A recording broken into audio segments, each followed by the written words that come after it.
This Watch Out for Fireballs Dispatch episode is brought to you by our patrons. Patrons such as Orky Bits, Alex McKay, Bill Tucker, Corey Elm, and Adam Sigmund. Thank you. If you'd like to join them, go to patreon.com/Duckfeed.tv.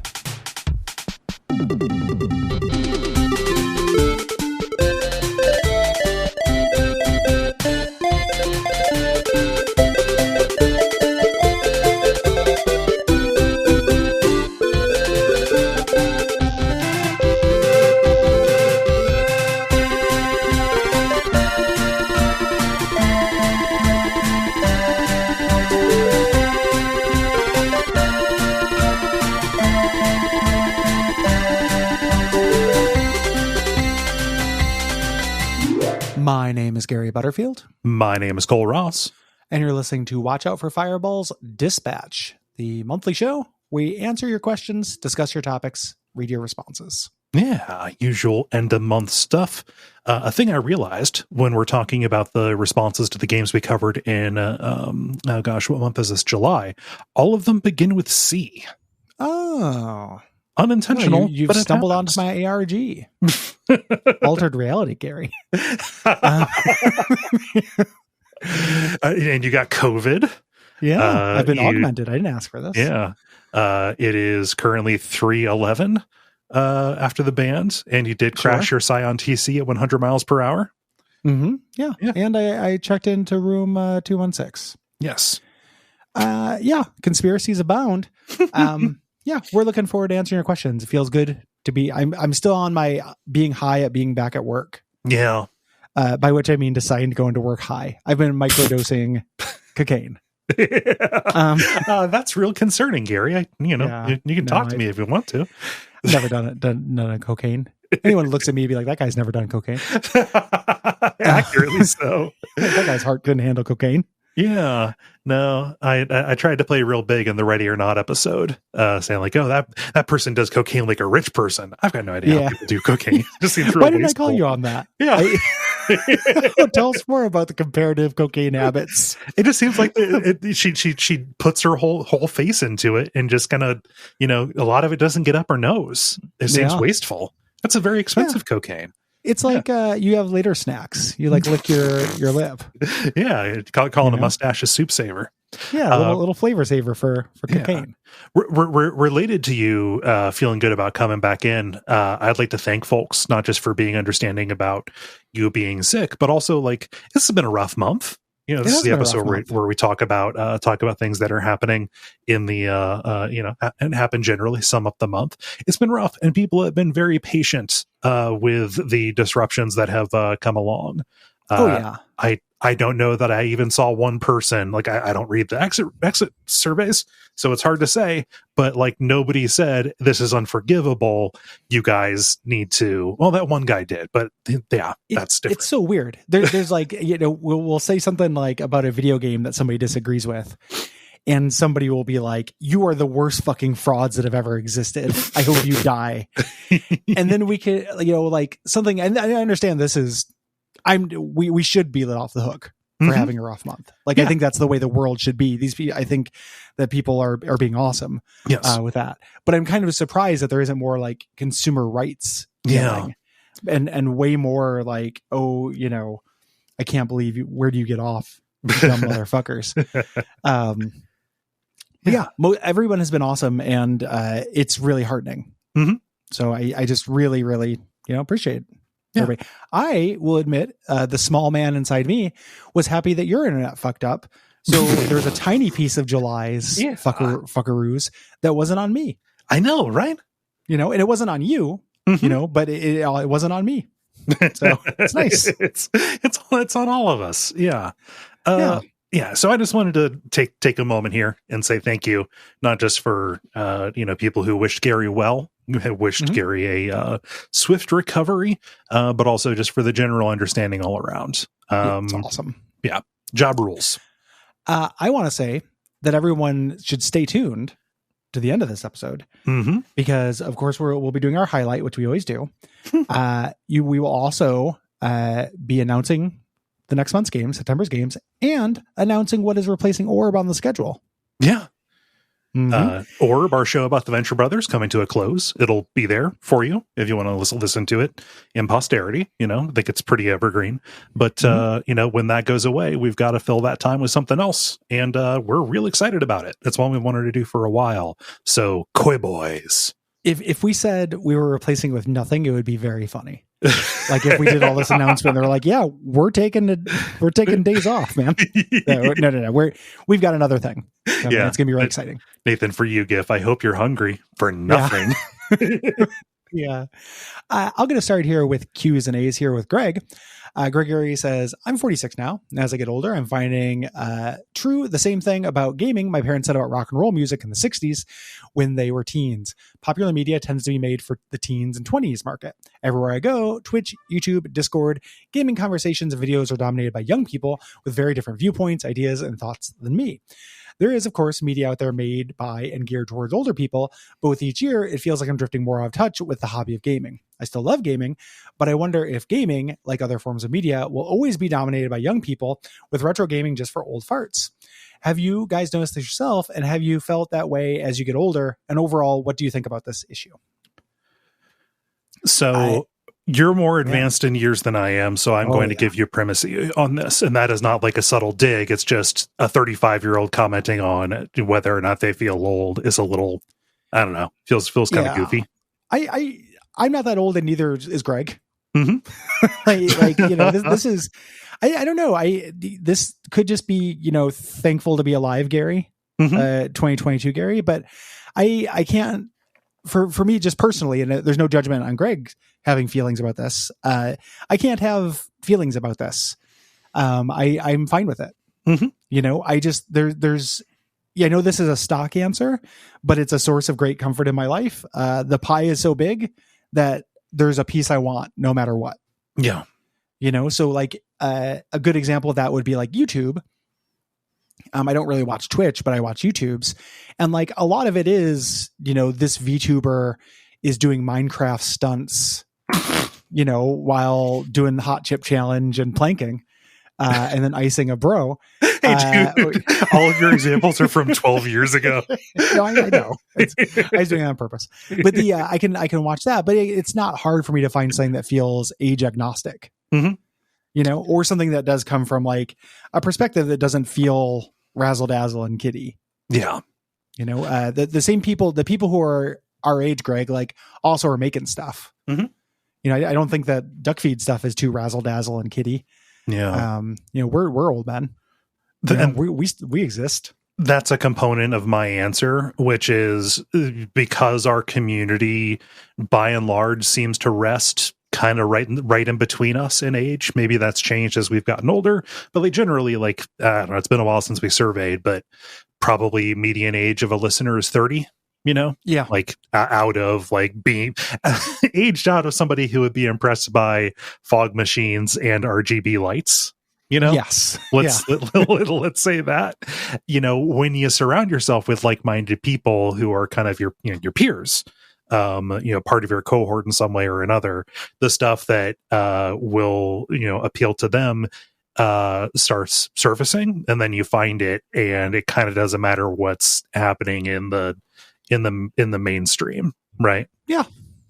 And a lot of the stuff that's like in the mainstream, I still think of as kind of age agnostic. Yes. There's plenty of that stuff out there. Like there is stuff where it feels like it's tapping into specific teenager feelings, or specific, what it would be like to be a teen in Shibuya, that kind of genre video game. And then the music left to right, I don't know what to do with a triple X-tation. Right. Or I don't even know how to pronounce that, but again, just bigger pie. I'll just put my eyes elsewhere. Mm-hmm. Agreed. Yeah. So I don't feel necessarily alienated based on age or anything like that. I think that there's just a general truth, which is for different kinds of media, your tastes get solidified at different times. And the thing is that stuff and stuff that is inspired by that will always exist. So Golden Age of Comics is 12, music, it's probably whatever you listen to in high school or college, games, probably pretty similar there.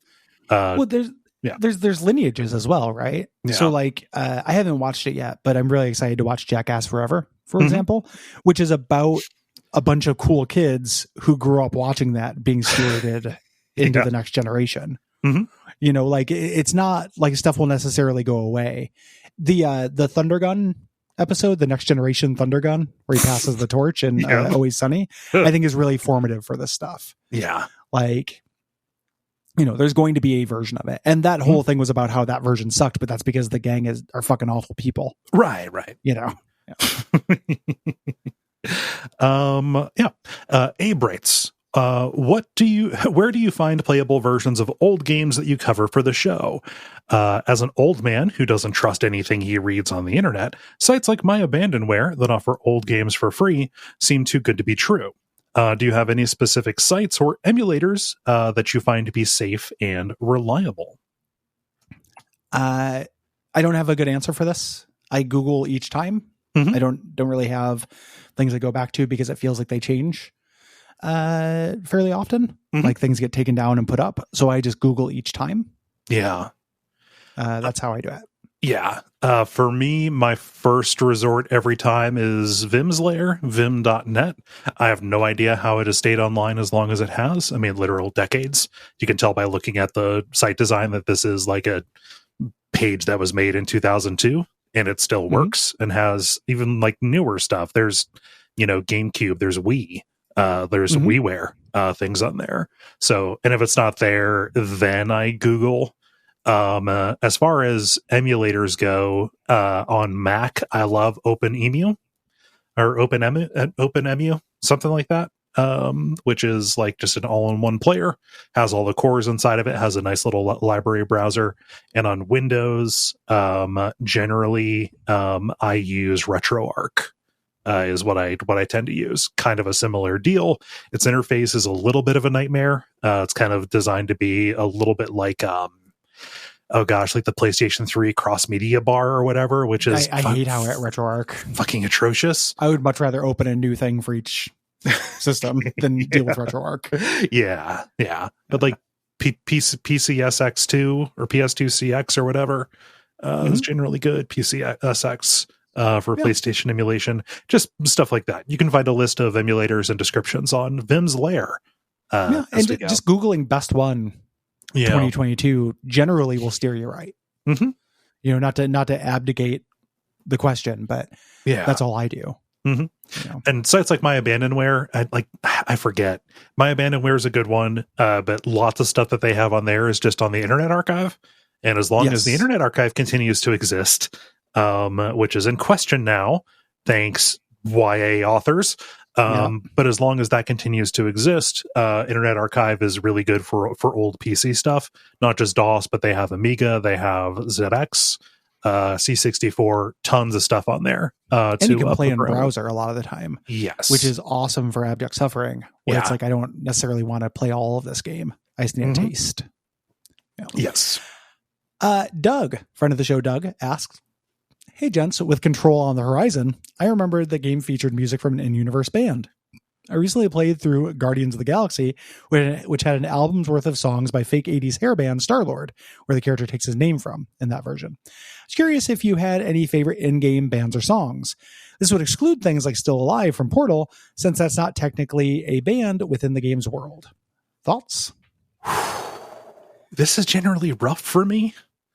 These are hard. Some of them are good. I like the Karnakan street music and Dishonored 2. I think that sounds cool. You know, and I can dig like an in universe band, but a lot of it is actually a real band. Yeah. You know, like when I first played Neon Struct, I thought that band was made for the game. It wasn't. It's just a real band that did a licensed soundtrack. Yeah. So the line's a little bit blurry. It is. Yeah. I can't name a favorite one. And because this usually ends up being pulled in as music with lyrics that plays when you lyrics that go when you play, it tends to be, I don't know, feels a little bit too transparent. Yeah. And Poets of the Fall, I think barely counts for Control, given that like they are a real band. Yeah. And, you know, so only kinda, you know, and the Old Gods of Asgard are from the extended Remedy verse. No, I think that Old Gods of Asgard is just Poets of the Fall affecting a different style. I think that's true too. It's like the Dukes of the Stratosphere. Yeah. XTC's prog rock band. But yeah, it's something that used to be a lot more impressive to me than it is now, I think. Like, and part of it is because I think the songs are not as good. Still Lies a good song. You know, like that worked because I think that's a pretty good tune. You know, and Portal 2 one as well. Always want to throw that one in. Flanzy. Yeah. Let's see here. Duff writes, your Hulk Ultimate Destruction episode reminded me of my experience with that game. First, it was the only video game that ever physically hurt me. I was playing that near endgame mission where you were chasing Abomination while pursued by the government, and was holding down the jump button so hard that my finger was numb for hours afterwards. Nowadays, I feel like that mechanic would be on a refresh every few seconds, so you wouldn't need to hold down the button to charge it up. Also, it was my first introduction to the Devil Hulk. When I read The Immortal Hulk a few years ago, this game gave me context for that character, for what that character meant, and its significance when they showed back up. In this game, he was a force of devastation that promised to destroy the world, but in the comic, he was recontextualized as Banner's view of what his father should have been, and only appeared monstrous at first because of Bruce's toxic relationship with his dad. Have you ever had a piece of tertiary media help introduce you to things, and give you a good idea of how they worked before encountering them in the source material? Yeah, so this would be, you know, just to kind of rephrase the question, like, did you ever get like a guidance story that you saw first that helped you with the main story, or vice versa, I guess, or the main piece? Yeah. My example for this is that the X-Men animated series has informed the voices and personalities of those characters for me in every form of media that they've ever been in. Which can sometimes work for or against it. It's really weird to take animated series Cyclops and put him into the Grant Morrison run. It's great. Like, because it's so bland and declarative. He's the closest thing they had to JC Denton at that point. It does the most damage to Storm, who sucks in the animated series and is awesome in the comics. And it took me like a decade to shake that off. Yeah. Yeah. So that's probably the closest to my understanding of what Duff is asking. Because the ages at which I got into D&D and PC gaming so coincided, roughly around like 13 or 14 was when I started getting real interested in those. Like I had played some PC, specifically Neverwinter Nights, because that was hyped up so much. I think that I played Neverwinter Nights before I even bought a player's handbook, actually. So that was an introduction to Forgotten Realm stuff for me. Well, no, I think that was also that also coincided with reading the Drizzt books too. So it was this full court press. Yeah, you were in the pocket of Big D&D. I was. Yeah. Oh. Yeah. In the pocket of Big Drizzt. Hello, little man. Breastfeed on me. I will nurture you with my drow milk. Drow's milk has extremely effective medicinal properties. Yeah. Yeah, it's hot. Scalding. It's priapism. It's the medicinal property you're talking about. Oh, I thought you meant that it was always very, very warm despite the conditions. Oh, that would be great as well. Yeah. Yeah, something in a warm bio milk. From a drow outcast, please. In a perfect world where D&D had the same cachet that Star Wars had, so there was like a big D&D theme park instead of Galaxy's Edge, I would go to the tavern and have the drow milk instead of the blue milk. Oh yeah. Just imagine like Dritz just comes up, gives you a squirt, like table side, like making guac. Can I warm this up for you? Yeah. Can I make you some bio guac? You don't want to know where the guac comes from. Yeah. I'm sorry it's not as warm as it could be. It came from my body an hour ago. Jacob asks, hello, Gary and the other one. That's very guppy. Thank you, Jacob. In Total Recall, they implant false memories of vacations or trips to Mars. But what if you could implant memories of media? Everyone wants to read Gravity's Rainbow, but no one actually wants to go through with it. With the implant, you could talk about the book with all your smart friends. Better yet, Vampire is taking too long for the show. Just implant the memory of the whole game, and you're good to go.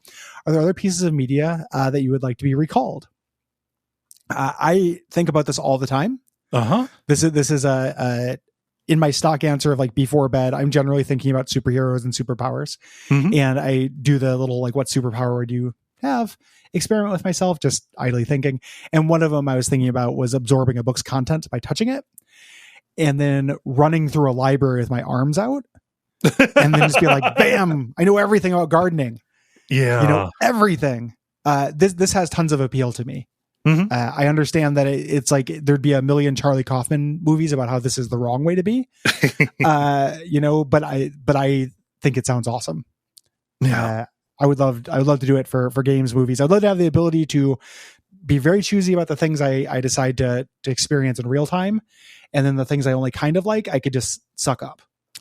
Yeah, this would be, I think, really useful for a lot of the things that I just read are the reference books about, you know, like I don't want to play all of, you know, the Sierra Adventure games, right? But I would like to know what they did so I could say with certainty, you know, what was a misstep and what wasn't as far as what came later. Right. Yes. So, you know, I think that would I prefer a world where I only experienced media this way or, you know, works this way? No. If it was only one way or the other, that would suck. However, if I could choose and use my discretion, I think that would be worthwhile. Especially because this really only is like, you know, with video games specifically, it's kind of, I don't know, weird. Whose experience am I getting of this? You know, especially if it's not a straightforward narrative game, you know? Imagine it's like a Sensory Stone thing. Maybe. Like in Torment, like somebody plays it and you get their experience. Yeah. It would probably be a thing where games would be the thing I would least want to use it for. Yeah. Like it would have to be a game I have pretty little interest in. Like, sure, I'll take the entirety of Halo. I don't care. You know, I'm not excited about it, but I'll see all of Halo. Yeah. You know, that's fine. I don't care, but it's not good behavior. Exactly. Yeah. It would be for things like that. Yeah. A good power though. I would take it. Yeah. Andrew writes, "Hey guys, what do you think of subscription services like Game Pass or Sony's new thing? I like the idea of trying new games for a couple of hours as they come out, but in practice, I already have way more than enough to play. Love all the shows. Keep up the great work." Thank you, Andrew. Yeah. I don't have a great answer for this because I tend to stay unplugged from this because I do have enough stuff to play. Yeah. I read about this stuff and keep a vague idea of the news, but it feels like a lot of people get mad about it one way or another. And I can't get that angry. I think eventually, like I like a subscription service. It's how I do music and it's how I do movies and TV. Now I don't see any reason why I wouldn't like games that way. I just don't do it right now because I'm not hard up for it. But I've largely killed the part of me that believes digital ownership is meaningful, as opposed to digital renting. Like if it's digital, it's fake. It's past the fake threshold already. Yes. So yeah, whatever is cheapest and gets me the stuff the easiest is good for me. Yeah. I'm generally for them, you know, like the odds that something that I am looking to play, be it for a show or for a stream or just to check out, that's something that I want to play is going to be on one of these. And I'm profligate with them. I'm on Humble. I'm on Games Pass. I guess with Sony changing over, I'm on whatever is the equivalent of the old PS Plus. You know, the odds of something being kind of rolled in with those is actually really high. And the total cost of those is less than if I went and bought a new game, one new game a month right when it came out. You know, Are there larger discussions about what this is doing for the nature of ownership? Yeah, but I don't know. I don't know that I have a lot more to add onto that. So it's tough to like say anything with real gravity or weight. It's like, yeah, that's probably the case, but for my own purposes, it generally works out. I think it's okay sometimes to not care about something. Yeah. You know, like I agree. Somebody could present an argument that this is a really bad thing. Yeah. And they would, about and cite all of these things about what ownership means and everything. And they could be 100% right. But it's just very hard for me to work up too much, dander about it. Yeah. Like, yeah, that does suck. sometimes it do be like that. It's like a level of dissociation and being constantly bombarded by the problem clown that I'm just like, yeah, man, boy, that's a thing. I'll add that to the list. Yeah. It's unfortunately it gets put into the or swept into the no ethical consumption box. Yeah. Kind of deal. Thing is, it's just a really effective way to consume stuff, to have things to have a wide breadth of things available for you to consume. Yeah. I will never look back with music, and I don't see any reason to think that I wouldn't eventually feel the same way about other media. Yeah. I much prefer having access to almost anything I could ever listen to just on my phone rather than having to dig out a CD.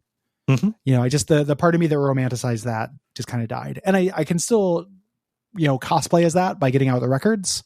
Yeah. I cosplay as that with video games by like buying collector's editions of things and just have them on the shelf, but I usually don't even open them, because I already have it digitally. I just want the little bit of shelf candy. Agreed. Yeah. Nick says, how do you guys feel about folklore in games? For example, Yearwalk, Slender the Arrival, Anna, Director's Cut. Related quickfire question. Cole, what's your favorite yokai? That's really tough because there are lots of really cool yokai. Can I name just like a stripe of them? Sure. Any yokai that just presents as a sad woman who lures you in by just being visibly distraught and sticks around or does something. I'm generally in favor of any of those. Be it I'm looking up here the Nure Onago, the sad stinky girl, the wet bride who Cole's always like, I can fix you. No, I just dig that from a folklore perspective. Nure Ona, which is like a Naga lady who carries around a bundle that looks like a baby, and she'll drink your blood. I tend to like those a little bit more than the more iconic ones, the bouncing umbrella, the flaming wheel, just because humanoid mythical creatures are always a little bit more fascinating to me. You're not going to be tricked by a wheel. No, you're not going to go into an auto zone and be like, can you rotate my yokai? And then, oh no, it's actually a flaming wheel. Yeah. This is just a regular umbrella stand. What the? Nuriona magically disguise themselves as a distressed woman carrying a bundled up baby. They cry out for help from fishers, sailors, anybody passing by. When prey approaches, the Nuriona will plead with their victim to hold their baby for just a moment so that she can rest. If he agrees and takes the bundle, the quote baby becomes as heavy as a boulder. The victim is unable to move. The Nuriona then is free to attack her helpless victim, feeding by draining his blood with her long serpentine tongue. How cool is that? Can you hold my heavy baby? Oops, it's a trap. Yeah. And you can't drop the baby because, like, hey, it's still a baby, no matter how heavy it is. Gravity baby still needs love. And anti-gravity baby gets all the love he wants. Yeah. Fizzy lifting baby. For the first one, put all the folklore you want in a game. I think that's great. Bring in, especially if it's not necessarily very widespread. That's something that we love about the Witcher series, right? Is you get all of those Eastern European monsters. That's my answer for this. Is that yes, but with an asterisk, and I want to see stuff I haven't seen. Yes, I'm a little bit over, traditional Western European and Japanese folklore, and I'm way into weird European folklore or weird, scary, indigenous people folklore, or like give me some South American folklore. Yes. Give me folklore that is not just standard. Yeah. With the exception of like a hag or a Baba Yaga, like there are evergreen things. Yeah. But I want new folklores. Mm-hmm. Love Middle Eastern folklore. That stuff's great. Jewish folklore, things like that. Great shit. Put as much of it in there as you want. Like as far as like specific examples, Yearwalk is really good. Scandinavian folklore, I believe Swedish, I think. And Anna has a ton of cool witchcraft shit. Nice. Yeah. Nice. What's next, Cole? This is you. Oh, yes. Up next here, Greg writes, has anything in a video game ever made you so angry due to something in the game itself and not due to tech issues, motion sickness, etc., that you stopped playing it right away and deleted/destroyed it to wipe the stain of its memory from your life? If so, what game and what triggered it? The joke answer for this is always like dialogue that makes me drop my Switch, but I don't destroy any tech and I don't tend to delete, because if something makes me that angry, I'm playing it for work. You know, I don't choose a paradise killer. A paradise killer has to choose me. So a crying woman has to hand you paradise killer. Yes. Yeah, yes. I don't go out of my way to find it. So not really. I get frustrated, but similar to, we talked about this in the most recent adaptation decay, like there's just a part of me that rubs my hands together and be like, it's going to be fun to talk about this. Yes. You know, and I'm also formulating arguments and I'm like questioning, why is this making me angry? Mm-hmm. You know, so I'm kind of working and the work distracts me. Yes. Is my answer for that. Yeah. Yeah. Your mind is off wandering in this other room while this upsetting thing is happening here. I think the game that has made me the angriest, and this is not something that manifests right away in that game, but it is something that is at the very end and is just the entirety of it, is a 2013 game called Actual Sunlight, which is part of a, that like early 2010s crop of Depression Quest. Yeah, although Depression Quest is better than that. Yeah. No, I mean, but it's still part of the same crop. Yes, but like gameplay light, story heavy, like this is just a narrative that you're going through kind of deal, but just about somebody who has a dead end job and is horribly depressed, and it kind of goes through a few different sections of their life, and at the very end, apparently it's ambiguous. People have said like, oh, I interpreted other ways, but the main character decides to end their life at the end of it. Is kind of my read on it. And the just total bleakness of it felt a little bit, less like it was trying to say something about depression rather than just embody what depression tells a person. Mm-hmm. And I just found that so distasteful, and maybe it was an especially rough time in my life. I'm unsure, but I think that is about the most upset that I have been about the actual substance of a game and what it was trying to say. It felt like it was actually something that was deleterious. Yeah, if somebody was in a really bad place and played this. I'm not saying that all media has a duty to uplift folks like that, but like this itself, there was just something really about the way it presented itself that trying to black pill people. Yeah, it felt pretty black pilly. Yeah, there we go. Yeah. I get that. I've heard that about that game. I haven't played it largely because I heard that about it. Yeah. So that is a game that I'll continue maybe at some point when I have time. I'm in a better place now than I was 10 years ago. Maybe I could play it and be a little bit more objective about what it's trying to say, but right now that game's in timeout. Yeah, that's fair. I'm going to move us on to life questions. Okay. Here. Popo Fashosho says, do you guys have specified game rooms? Has it ever been a goal to have a big collection style game room in the fashion of a retro gaming YouTuber? First of all, every goal in my life is to be in the fashion of a retro gaming YouTuber. I mean, if I can take a picture of me in front of a big wall of games and yell at you about women, I will do it. No, that's not true. That's what we've been working toward the entire time. Yeah. Twist. I kind of have one now at my new place. I have a basement now that is set up for, I have a lot of my books down there set up like a little library, but it's set up with a card for tabletop games. Mm-hmm. And I have my little countertop 1-up arcade machine down there as well. Yeah. With the goal of if I get more of those, that is where they will go. What countertop 1-up arcade machine do you have? I have the Marvel versus Capcom. Oh man, that one's really good. It is really good. I was like, yeah, I can play these games. And it has, for just, dorking around, it has the Punisher side-scrolling beat 'em up, which is a great, forgotten side-scrolling beat 'em up from that era.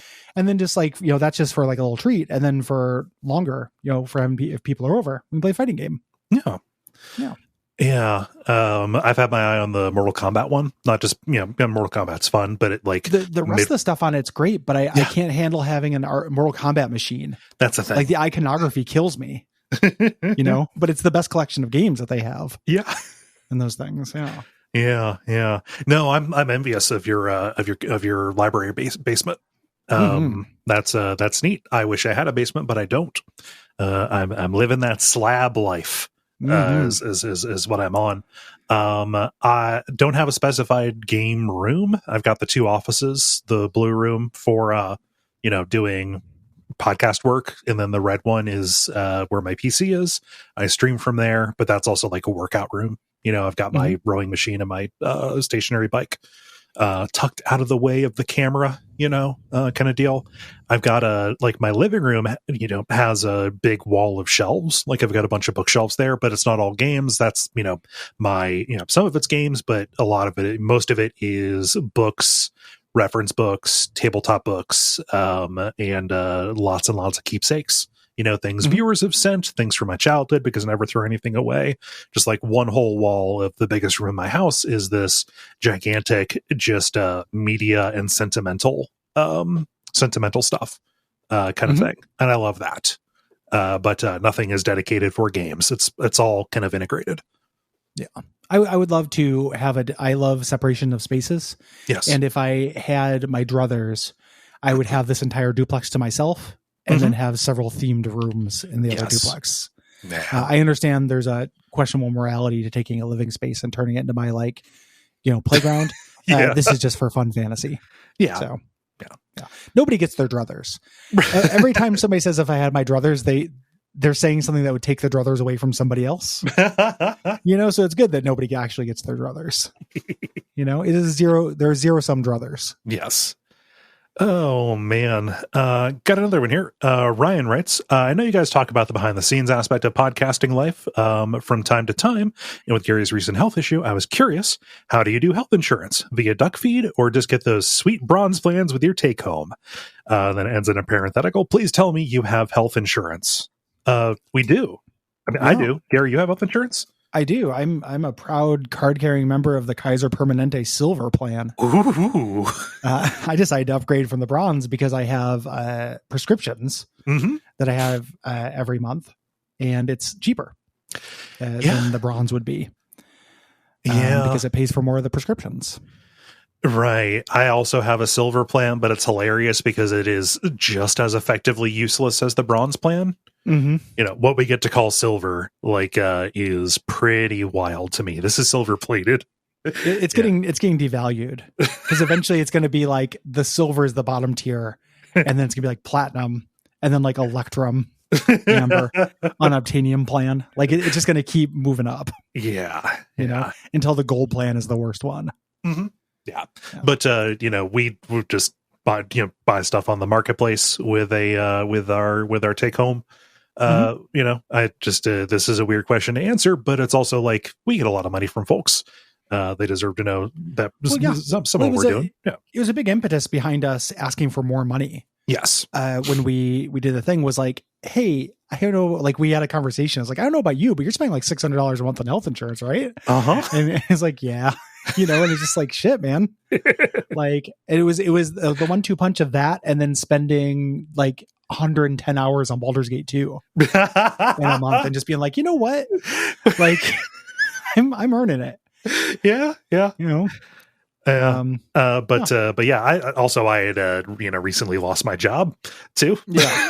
So lots of impetus, lots of stuff like that. But yeah, no, we have health insurance for which is basically, I just see it as the monthly fee that I pay on the off chance. It's my appendix rental fee. Yes. If you in America, if you still have an appendix, that is a sword of Damocles that is hanging over you at all times. Yes. Yeah. I really appreciated the support email I got when my insurance found out I had COVID. Which was like 10 tips. Rest. Have water. That's like my money at work. And after they sent you an expired coupon code for a mindfulness app. Yeah, pretty much. Are they pushing that mindfulness app? they can give me. It's so bleak. I don't like this country that much. No. Nicholas asks, this is moving on to media questions. Whenever I start up a new episode and I hear Cole's voice doing the intro, I get excited. Something about the cadence and tone when Cole thanks people makes me feel like I'm at a high school football game hearing the announcer in the best way. It's good nostalgia for me. I always find it very comfortable and enjoyable. My question is, do either of you have any sounds that immediately put you in a happy nostalgia trip? Thanks for all your hard work. The startup tone for the original PlayStation. Any of those startup tones. Yeah. Like any old system, that sounds great. I've watched the compilation of those on YouTube several times. Yep. Startup tone for like Windows 95 and 98 as well. And like the menu beeps. This is weird, but we're playing Final Fantasy 12 and you get that Final Fantasy menu beep. It's one of those great things about going back and playing an old Resident Evil. There's just something about those interface sounds that is just like, yes, this is what an interface should sound like. In a new Resident Evil, when they do the recall of those, like when you're going into the escape room in Resident Evil 7, and it uses the old Resident Evil menu music to do the keypad, that's the good stuff right there. Yeah, tons of stuff. Recently, because I'd seen more of it than I thought, but because I've been doing an actual like series watch of King of the Hill, the intro to that is something that is always, time to relax. Yeah. Great song. It just immediately recognizable. It sets you. I never skip it. Yeah, me either. Even though sometimes they throw you off by having the one that begins with a triangle. That is usually the season finale. Yeah. But it's like, whoa. Buckle up. Hey, boys. Hey, now. Meat's on the menu.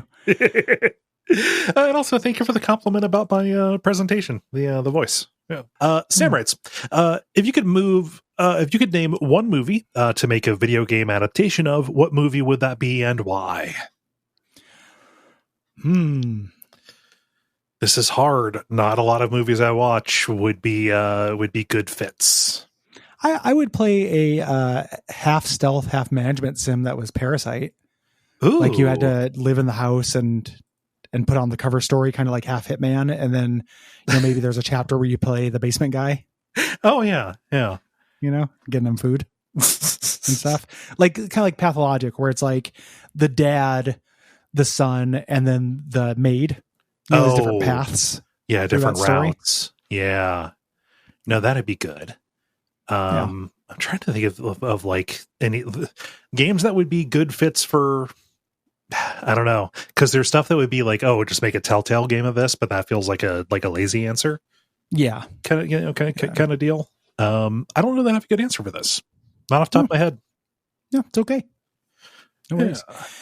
Andy K250 asks, do either of you have memories of media from your childhood you've never been able to find evidence of online?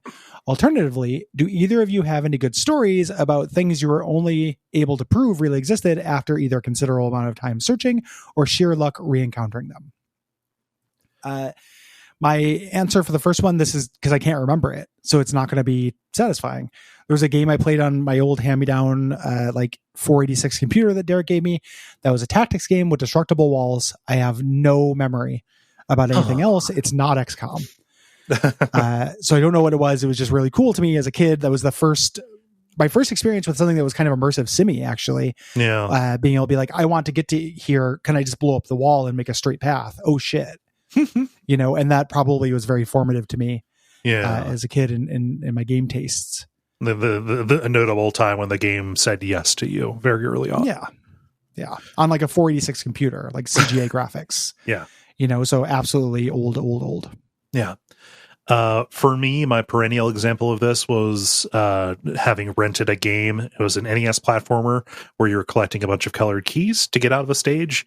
And then when we did Little Nemo for the show, I was like, holy shit, this is that game that like I was unable to get because you that is such a generic description, right? And I didn't. And the keys aren't colored. Like if you were Googling colored keys, that would throw you because all the keys are the same color. Yeah. But it was like, this is absolutely the game that I played as a kid, just rented one time and never paid attention to the title because I was just I was honestly probably too young to read at that point. Mm-hmm. You know? Yeah. So there's that, but most other stuff I am able to find. Like I had a VHS copy of a real fucked up anime version of the Little Mermaid before, you know, and this is like in 1990 or something like that. That I just did, you know, some Google searching one night before I went to bed, and I found out that, like, oh yeah, this is like an infamously, you know, bad adaptation of the Little Mermaid that I probably ended up getting because whoever was getting me that gift decided they didn't want to pay for the Disney one, you know? Yeah. But like, I found that it does exist. I love that shit. I like all of my stories like that always end up being things that other people also thought was awesome. Yes. And that's a great feeling. You know, like that was Bicycle Safety Camp, which we did Teenage Dirtbags about, me and Brayton, but was like a thing that I had a VHS of and showed all my friends, you know, and it was like this little cult hit. And then I found out it's on YouTube and everybody felt that way. Yeah. And that felt awesome. I didn't feel gatekeepy or shitty about it. Nice. Yeah. And well worth your time. If you have a half hour to watch Sam Sprocket and some kids just do some really fucking confusing bicycle safety songs. You got spiders in your hone up. Yeah, that's how you get the spiders in your hone up. Ow, my hone up. By time we should be going to the lightning round right now. How do you feel about that? Let's do a couple of shows. We're just representing all the different things. Just go a little bit longer, just so you know. It's been a minute. Let's luxuriate just a tiny bit. Let's do. T Quaddy writes, I wanted to, well, this is more of a comment than a question, but I wanted to take the opportunity to say that my 2-year-old boy is incapacitated with laughter whenever he hears your Hank Hill impersonations and asks for, quote, and this is just like it's saying a show name, ask for 2 guys talking every day so we can listen to the Silhouette Mirage episode of Abject Suffering. No question, but I thought it was the most direct way to thank you for your work. 2 guys talking is a daily listen. That's very sweet. That is very sweet. I in my King of the Hill rewatch, I'm in season 6 now, and I just got to the Mr. Big episode, that's some phenomenal Hank Hill voice. I also wanted to ask you, now that I've been hill-pilled, have you spent any time on Google? Have you looked up photorealistic Hank Hill at all? No, I haven't. Oh, man. If you thought Skin Bart was bad, like, Skin Hank is really bad. Okay. Yeah. Let's see here. Photorealistic Hank Hill. Let's get this in here. Ah! Yeah. Oh. Yeah, it's rough stuff. Yeah, that is pretty rough stuff. There's some like good facsimiles of actual people who are very Hank-esque. Oh yeah, I've visage. seen some blood-chillingly accurate bobbies. Like, good, yeah. They're actual people. It's great. When I first started the rewatch, a weird question that just kept itching in the back of my skull. I was like, "Is Peggy Hill hot?" You know, and I couldn't shake it off. And then I eventually like found real life women who look like Peggy Hill, and then like landed on my kinda, yeah, you know, answer. Like, there's a real fascinating, if you go and look it up. I think it's on Imgur is where I saw it, but the Hank Hill guide, the animation style guide, where they specifically say Peggy is not sexy. Do not draw sexy Peggy. Yep. Yeah. But confidence is kind of sexy. Overconfidence, though. Yeah, it's over sexy. The more confidence, the more sexy. Yeah, I know. I hate confidence in men. Peggy Hill, I love it. Yeah. So give me a confident man, get the fuck out of my eyes. Have you done the one? Or seen the one where they went to the Metot condo? Not yet. 2 days of the condo. That's a good one. Oh yeah. I have seen that one where she's she wants the pair. Yeah. Or where she inadvertently traffics that little girl back and goes to court. She is an idiot. I love, in one of the more recent ones I watched, like Hank had to use the bathroom and she was in there plucking her mustache. She like hears him there and she's like, just makes that noise with her mouth. He's just like, it's very good. How many flushes was that, Peggy? 2. Yeah. I counted 12. Counted 12. It's good. It's a good show. Yep. Final show question here, and this is also just like a nice comment, but I'll read it because it's dispatch. Tom says, "Hey, gentlemen, listen to your various shows that you do. Very impressed with your ability to not talk over each other when listening to other podcasts, radio shows, talk shows, etc. It seems like this is a problem not all have been able to overcome. Have you usually discussed this with each other as far as building a strategy to know when one person is finished speaking so you don't speak over them? I do notice that you both use mm-hms many times when having discussions, and I was always curious if this was a code when you were telling each other that you're looking for your turn to speak, but wanted to make sure you weren't interrupting the other."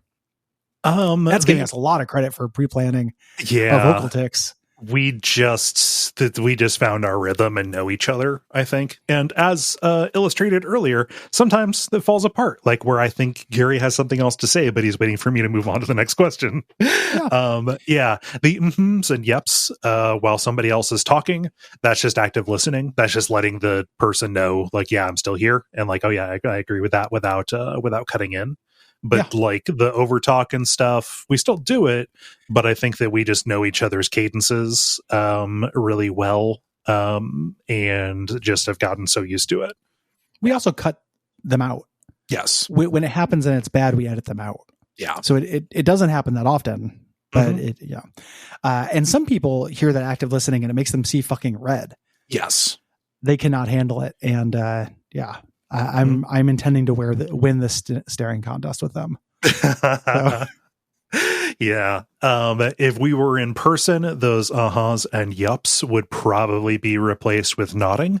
You know, like, oh yes, we're looking at each other. We can see. When we record, we're not on video. Good God, if that was the way we did it, horrible. 10-day heat wave. Yeah. Like, if you think I'm wearing a shirt, you're out of your fucking mind. Like, I'm not gonna video record with you about this. And it's also when I'm talking to anybody, I do those. To me, it is polite. Like, some people, again, it drives them crazy, but to me, it is literally active listening. It's showing them like, hey, I care about what you're saying. Yep. You know? Yeah. So let's move into the lightning round, Cole. Let us do. We got started here. We've got a couple of these, but Connor writes, "Kill, Marry, Fuck, DMC Dante, OG Dante, and 3D era Sonic the Hedgehog." And then goes on to say, "Go on, fuck the hedgehog." Yes. We have discussed many times, I think Sonic the Hedgehog is not a generous lover. No. I don't understand why people would want to fuck the hedgehog. I think that he would be really bad and would not care about your pleasure. Here's the thing. I think that 3D era Sonic the Hedgehog, I would have to be purely mercenary about this because, I'm not attracted to any of them. So there's that. And also I don't feel any sense of like, oh yeah, there would be potential for like a strong romantic partnership there. Yes. But 3D era Sonic the Hedgehog keeps getting work. And so I think there would be a security in that. I think I would gold dig Sonic the Hedgehog with a marriage. Yeah. It does keep getting work, but it is precarious. It always does feel like he's one game away from just like ending up in the bin. I might, with that logic, I might marry old school Dante. Okay. Who would be very obnoxious. It would be a loveless marriage.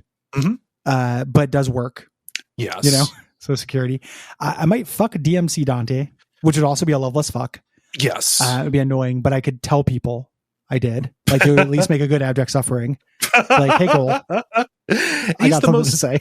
He's the most feminine of them as well, too. Sure. Yeah. And then that leaves me killing 3D era Sonic, which I don't need to kill 3D era Sonic. He's already dead, but like, sure. Yeah. Like, those are that's what's left. You do the short straw, my man. Yeah, I think that so my configuration would have me killing OG Dante, which I don't necessarily feel that I do not wish him dead, but I if I need to justify it, I would say I'm doing it for the challenge. Sure, just me like planning it. You kill him, and then you get a little S rank just pops up in your eye. Like, what the fuck? Yeah, it stylish manslaughter. What does that mean? Does that give me a lighter sentence? Yeah, it'd be amazing. Like, the judge chose ranked how stylish you did the crime. That changed your sentence. Yeah. So that's where I come down on it. Maya asks, what's one game that absolutely most everyone you talk to loves, except you think it's even better than everyone thinks? Great twist there. Very good twist.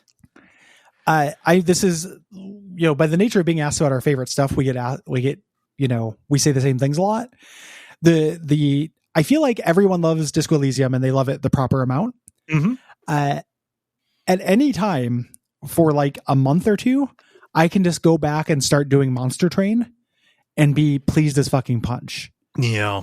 That game is so good and stands up so well. There's so much variety to it. I'm still like finding, I've been on a play of it, like because I've been moving and it fits pretty well into like these brief bouts of chores I can do. Yeah. And also you're COVID resting, right? Yeah. I'm, I can carry one load of things up the stairs from the basement and then I feel like garbage and have to lay down for a half hour. Mm-hmm. It hasn't gotten better. And then now we're in a heat wave. So I'm really kind of just chilling in my room. Yeah. I'm playing Final Fantasy 12 now, but before that I was playing Monster Train and I was still finding new builds and synergies that I didn't know about. And this is after a truly unconscionable amount of hours of like playing through it on Switch and on PC. I streamed a Let's Play of it. I need to start uploading again. Like I love that game. I think that game is absolutely fucking incredible. Yeah. Agreed. One of my all-time faves. For me, this is basically a stock answer, but I got to say it because I feel like this is a different angle on it. I like the play in Pathologic. I think that there are lots of people who, fire off and say, yeah, Pathologic is a game that they respect. The story is real good. The atmosphere is, top notch. I like being in the pit, and being in the pit is also riding that very thin line of, will I have enough to make it for the next hour or so? So I think people say like, oh, play it for the story. The game is just something you have to tolerate. No, I think that neither the play nor the story are as good or is as good without the other, and I embrace both wholeheartedly. What does Kevin say? Kevin says, would you rather play a game with the left and right joysticks reversed or with absolutely atrocious keyboard buttons, absolutely atrocious keybinds or button mapping? For example, D-pad up to jump, D-pad left to crouch, and X button for flashlight. Assume it's a fast action game that will test your reflexes. I'd rather do the first one. There are enough PC games that control more or less like that, where you're controlling the camera with your left hand and moving your icon around with the mouse. That I think that my body would adjust. Like I'd go into like Sims mode. Agreed. I'd go with that. Like if it was just absolutely random, especially on a keyboard like that, that would be way harder for me to deal with than the acclimation period of switch sticks or switch to mouse and mouse and keyboard. So there we go. It would suck going back after you got that muscle memory, but that's just something you have to deal with. Yeah, I would do my best. Andrew says, before hosting numerous podcasts, did you have aspirations for other careers? What if we said no? Like I was 11 and wanted to do this. The year is 1991. Gary wants to host a podcast. Yeah. People are like, Gary, what's a podcast? And you say, you'll see. You'll find out. I always wanted to be a writer.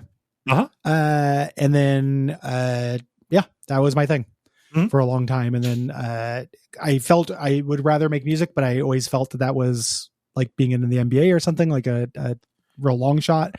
So was being a writer, but I didn't realize that. So that was my dream job for a long time. Yeah. I wanted to make games and then found out that computer science was not to my liking. Then I wanted to do like film, television, like documentary stuff, but try to get work in that, and it didn't really work out. And then podcasts ended up happening. So there we go. Couldn't be happier. Eric writes, if your car had a flat tire and you could pick one item from any Souls game to help you get home, what would you pick? The trick question, because the Homeward Bone will just do it. Yeah. Like, is Eric going to, like, next month is going to spring us on the dark bargain we just made? I'm not going to say the dark sign. Yeah. You know? No, I'm not going to do that. Like grass crest shield or the Chloranthy ring, just so I could, Would help. Could run or walk without without Havel's needing ring? to take a rest. Havel's ring, so you can carry your car home. Yeah, without noticing it. Lord Vessel. Oh yeah, Lord Vessel. Also another teleport thing. Yeah. Doug says, "Marry, fuck, kill." Everyone does marry, fuck, kill now. I always thought it was fuck, marry, kill. Yeah, yeah. Marry, fuck, kill, Crash Bandicoot, Bubsy, the Bobcat, and Earthworm Jim. I mean, I would hold Crash Bandicoot's head under the water till the bubbles stop. Yep, good answer. It's hard though because I want to kill Earthworm Jim because of the creator, but it's really not Earthworm Jim's fault. You know? That's the thing. There's nothing repugnant about Earthworm Jim. I think there's a lot repugnant about Earthworm Jim, but it's not morally repugnant. That's the thing. I would marry Bubsy so I could go to the James Turrell retrospective with him every Saturday. I think I would also I think I might kill Earthworm Jim. Okay. And then get that sweet Crash Bandicootsy. Like, I don't know. Don't you think Crash Bandicoot would be wild in the sack? He was coming towards you. You know? No, I was something real bleak. I was always running away from you. Yeah. You're the boulder in that scenario. Yeah. It's just role play. I mean, Crash Bandicoot, he's too hyperactive. Was that a pun based on boulders rolling? Yes. Because if so, that's real good. I mean, it wasn't a pun. I would say I am the boulder in that situation. How would that but then be? You said it's role play. Oh, there we go. Okay. Yeah. No, that was not intentional, but I'll take it. I'll take the points. Yeah. I don't know how you would fuck Earthworm Jim because he's just a worm in a suit. I guess he'd be fucking the suit. I guess and that's not so bad. Maybe it has like a little thing that sucks you off. Maybe, yeah. But that has me marrying Bubsy the Bobcat, and I don't want to do that.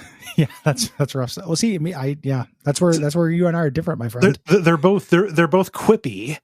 So it's just one time, and nobody has to hear about it. So let's fuck Bubsy the Bobcat, marry Earthworm Jim, because a relationship where both are funny as fuck, greater than. I think Earthworm Jim would be better to have around. Okay. Yeah. I consider all three of them very quippy, but I haven't played Earthworm Jim in a long time. Yeah. So, what does Alex say? Alex says, well, it finally happened. A malicious djinn has willfully misinterpreted your wish, and now you've become trapped in a roguelike deck builder. What's your deck's gimmick? Great, confusing question. Yeah. I don't know. How do I translate meanness into like a clan mechanic in Monster Train? It's sleepiness. Just everybody's asleep. Yeah, I gain attack power through resting. Uh-huh. It's got to be something like that. It's very, very difficult to answer. Abe says, did either of you ever get around to watching B-Movie? In Abject Suffering 290, B-Movie game, you allude to someday watching it. I think it would make an excellent Duckfeed Presents. I haven't, but I still kind of want to. Yeah. I love that Seinfeld has recently done an interview circuit where he's like, yeah, it wasn't intentional that he was horny for the bee was horny for the human woman. The fuck are you talking about? Like, you are pissing on my leg and telling me it's raining. Like, no way do I believe that for like 1 second. Yeah. You're crapping in my hand and calling it soft serve, Seinfeld.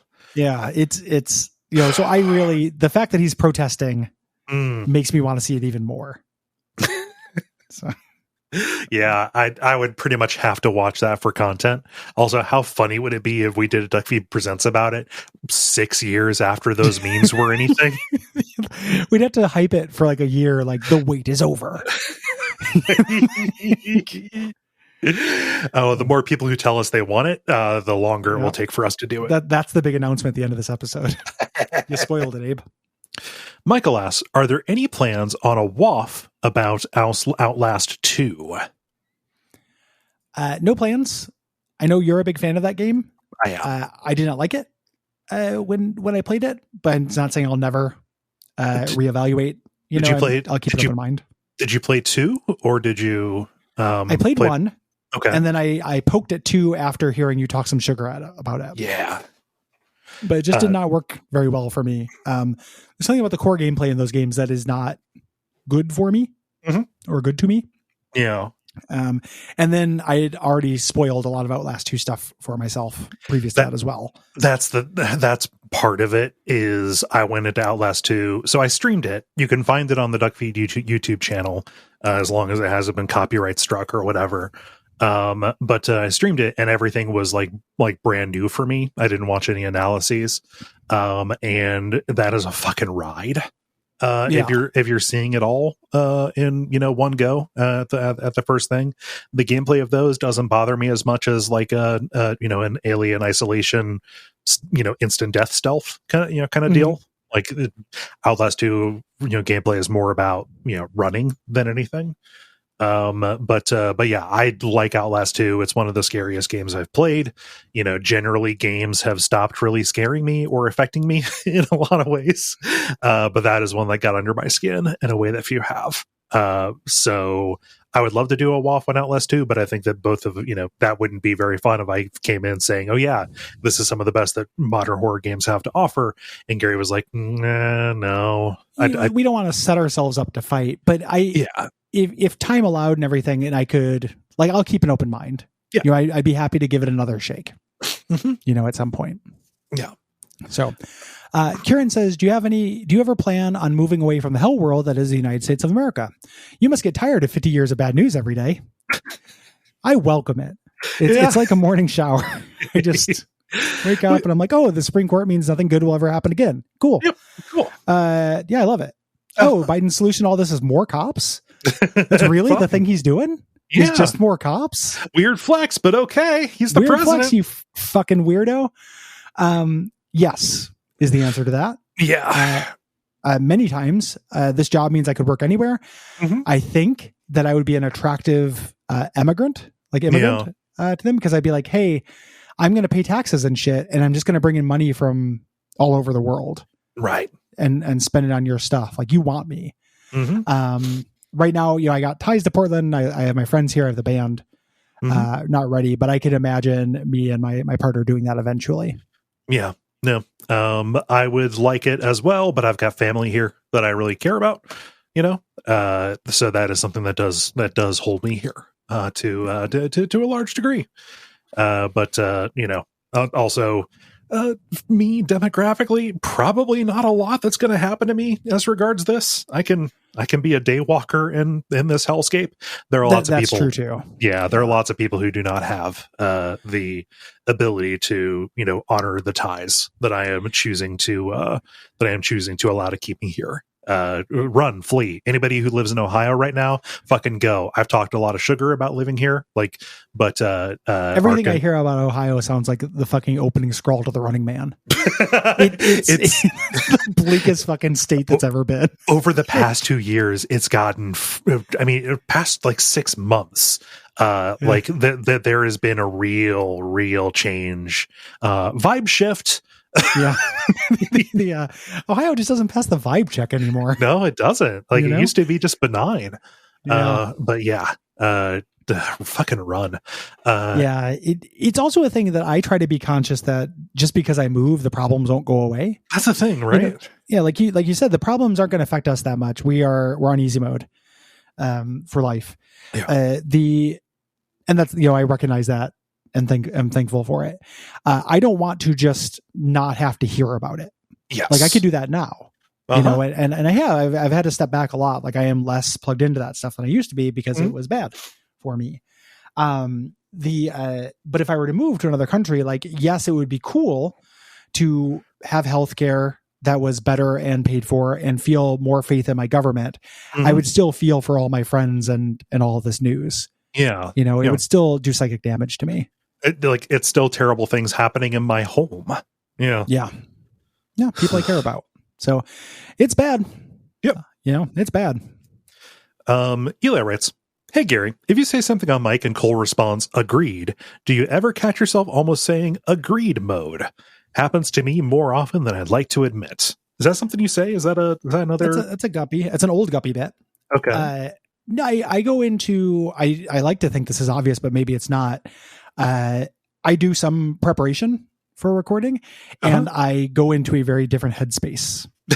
Every once in a while, guppy energy will escape into things, but I I am conscious and intentional about the tone I take with you versus the tone I take with Jeremy versus the tone I take with Will. So no. No, you never slip it. Can you explain the agreed mode? Is that just kind of saying? There's a mode in Binding of Isaac called greed mode. Okay. And at one point, somebody said agreed, and then someone agreed mode. Oh, that was it. Yeah. There's not enough to explain. I am agreement pilled right now. Yeah. So I too professional for that, Eli. Nice try, Eli. Yeah, you almost got me. Chris asks, our final lightning round, any chance of a Duckfeed Presents style episode about the big new update for Into the Breach? Love to hear your thoughts on it either way. I basically cannot wait to have some time to give this. I am behind the 8 ball because of sickness and the move on Final Fantasy 12, so I have to basically be in Final Fantasy 12 jail. Yeah, that makes it sound bad. I am enjoying myself. There are too many cutscenes in that game. Yeah, but I am enjoying myself. I really want to go back to Into the Breach. I might just do a solo mic thing on it, like I did with Darkest Dungeon 2, things like that. So yeah, probably. Yeah, for me, it would basically be playing that enough to talk about it. Would be doing all of the play that I did for the original episode about Into the Breach, in addition to the new stuff, because I've forgotten so much about it. I like that game plenty fine. It's just there are other things that I want to do with my time. So yeah. If you were going to do it, you would stream it. Would be how you would get that across, and even then, that's not your ballywick. Yes. So, yeah, I am psyched, and we'll talk about it in some way at absolute minimum. Like I'll talk about it on Twitter. Everything I've heard sounds awesome. Yeah, I'm so excited that they did that. Agreed. So, yeah. What is our topic? Our topic, Gary, Pickle Factory wrote this in a couple months ago. We almost did this as a regular one, but a regular question and a roundup, but it was too good. Pickle Factory writes, I would like to see a long-form call and response episode about save games and all of their surrounding implementations and implications. Memory cards that used to be $3 per kilobyte, or integrated into a cartridge. The dreaded no-touch floppy disk of a sibling or friend's adventure save game files. Checkpoints versus quick loading. Mule save files, save scumming and roguelikes, cloud/Steam saves, and the utility of backups. This is something that is really interesting. This comes up on the Slack a lot. I've been a part of a lot of conversations about this, so it felt rich. I do have to say, though, what is Mule save files? Do you know what that is? I have no idea what a Mule save file is. Some kind of saved mule? I'm going to look it up because I do want to know what that is. You're telling me a mule saved this file? Yeah. I'm going to let you start us here while I look and see what a mule save file is. Yeah.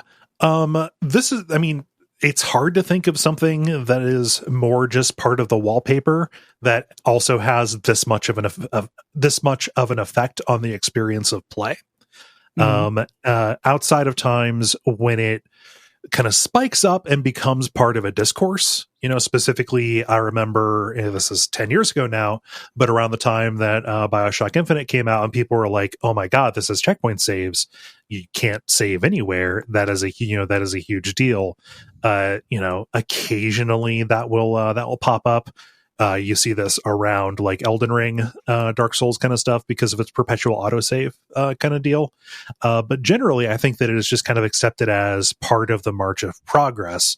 And what made me kind of interested in this question was, you really don't hear people talk about like how barbaric it used to be. That's how I see it too. But there is, because I've had that conversation on Slack a bunch of times, there's definitely a contingent who does not like the generous autosave or the quick save or save anywhere. Okay. Like there's a philosophy that kind of goes in with the old school intent. Okay. So like in explaining like the comparative benefits, having you save at a save point, the idea here is that you are playing a longer period of time with the same risk. It's about, it's not like if I die right now, I lose a minute. You can just lose a lot more. Yeah. Which I understand the argument that can influence your play. I'm going to play more cautiously. I am going to possibly be more invested and excited because of that. I get that. My heart doesn't feel it anymore. Because I've become less interested in that as a, like, do it over as a fail state in general, regardless of how it comes about and what the iteration loop is. Yeah. If the idea is you save your game, you do a long dungeon, you die at the end of the dungeon, whatever I bought from having that tension of being in the dungeon is not worth me doing the dungeon twice. Right. The currencies have changed values. There has been inflation. That has made me walk away from games. Yes. That will make me, I mean, that earlier question, I get angry. That will make me see red. I do not want, and part of it is the job. Like, I imagine people are just, oh, that's just because you do this for work. You don't have time to replay things. Part of it's probably that, but also I just never like just doing a thing over again. Like, it's never that. I don't understand. I don't understand the appeal of it. I don't understand, unless I can try something different, and I'm Final Fantasy 12 brained right now. Yeah. So I'm not using this as a soapbox. This can apply to a lot of things, but I'm going to use Final Fantasy 12 as an example. The remake of that adds checkpoints to all of the transition scenes. Yeah. In that. Prior to that, you just had save points, and the save points are pretty like few and far between. Yes. And that game, one of the selling points of it is that every once in a while, there's just a random monster that's not signaled that will fuck you up. Like, you're just walking and it's like, oh shit, I just ran into an elemental. It just party wiped me. There's nothing I could do. That is bad design. Like, having a save point at the beginning of a dungeon and then having a thing that can just ambush you and kill you like that. Like, it's not that there are no benefits. You're buying a sense of danger and like a sense of, scarcity, or like precariousness. But that fucking sucks. Yeah. And like, the way that a Souls game can get away with that is that you either know not to go that way because what you actually lose is very little. You're losing less time and you can try something different. Yes. In this kind of thing, the only thing that teaches me is don't go down this thing that I wasn't warned about. Slap my wrist, do it again. Yeah. And that, to me, is crummy. The version with the checkpoints at every screen transition made that game 1,000 times better. Yeah, agreed. And I'm somebody who I've liked Final Fantasy 12 since the beginning. I like the autosave that is added in the remake. The remake is the definitive version of that to play. Every single thing they add in the remake makes that game so much better. Like two letter grades better.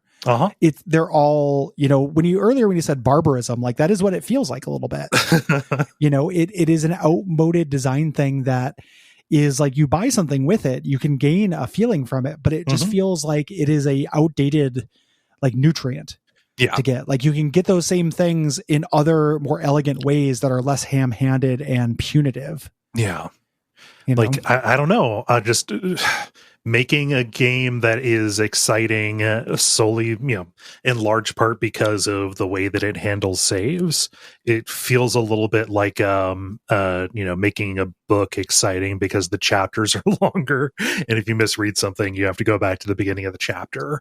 I don't know. Like, there are better ways to, make the game intrinsically rewarding to play because of, I don't know, mechanics and stuff, as opposed to how much of it they're going to force you to redo if you fall below perfection or performance. Because I can't be anybody but myself. The idea that like, oh, you only feel this way because of because of the job.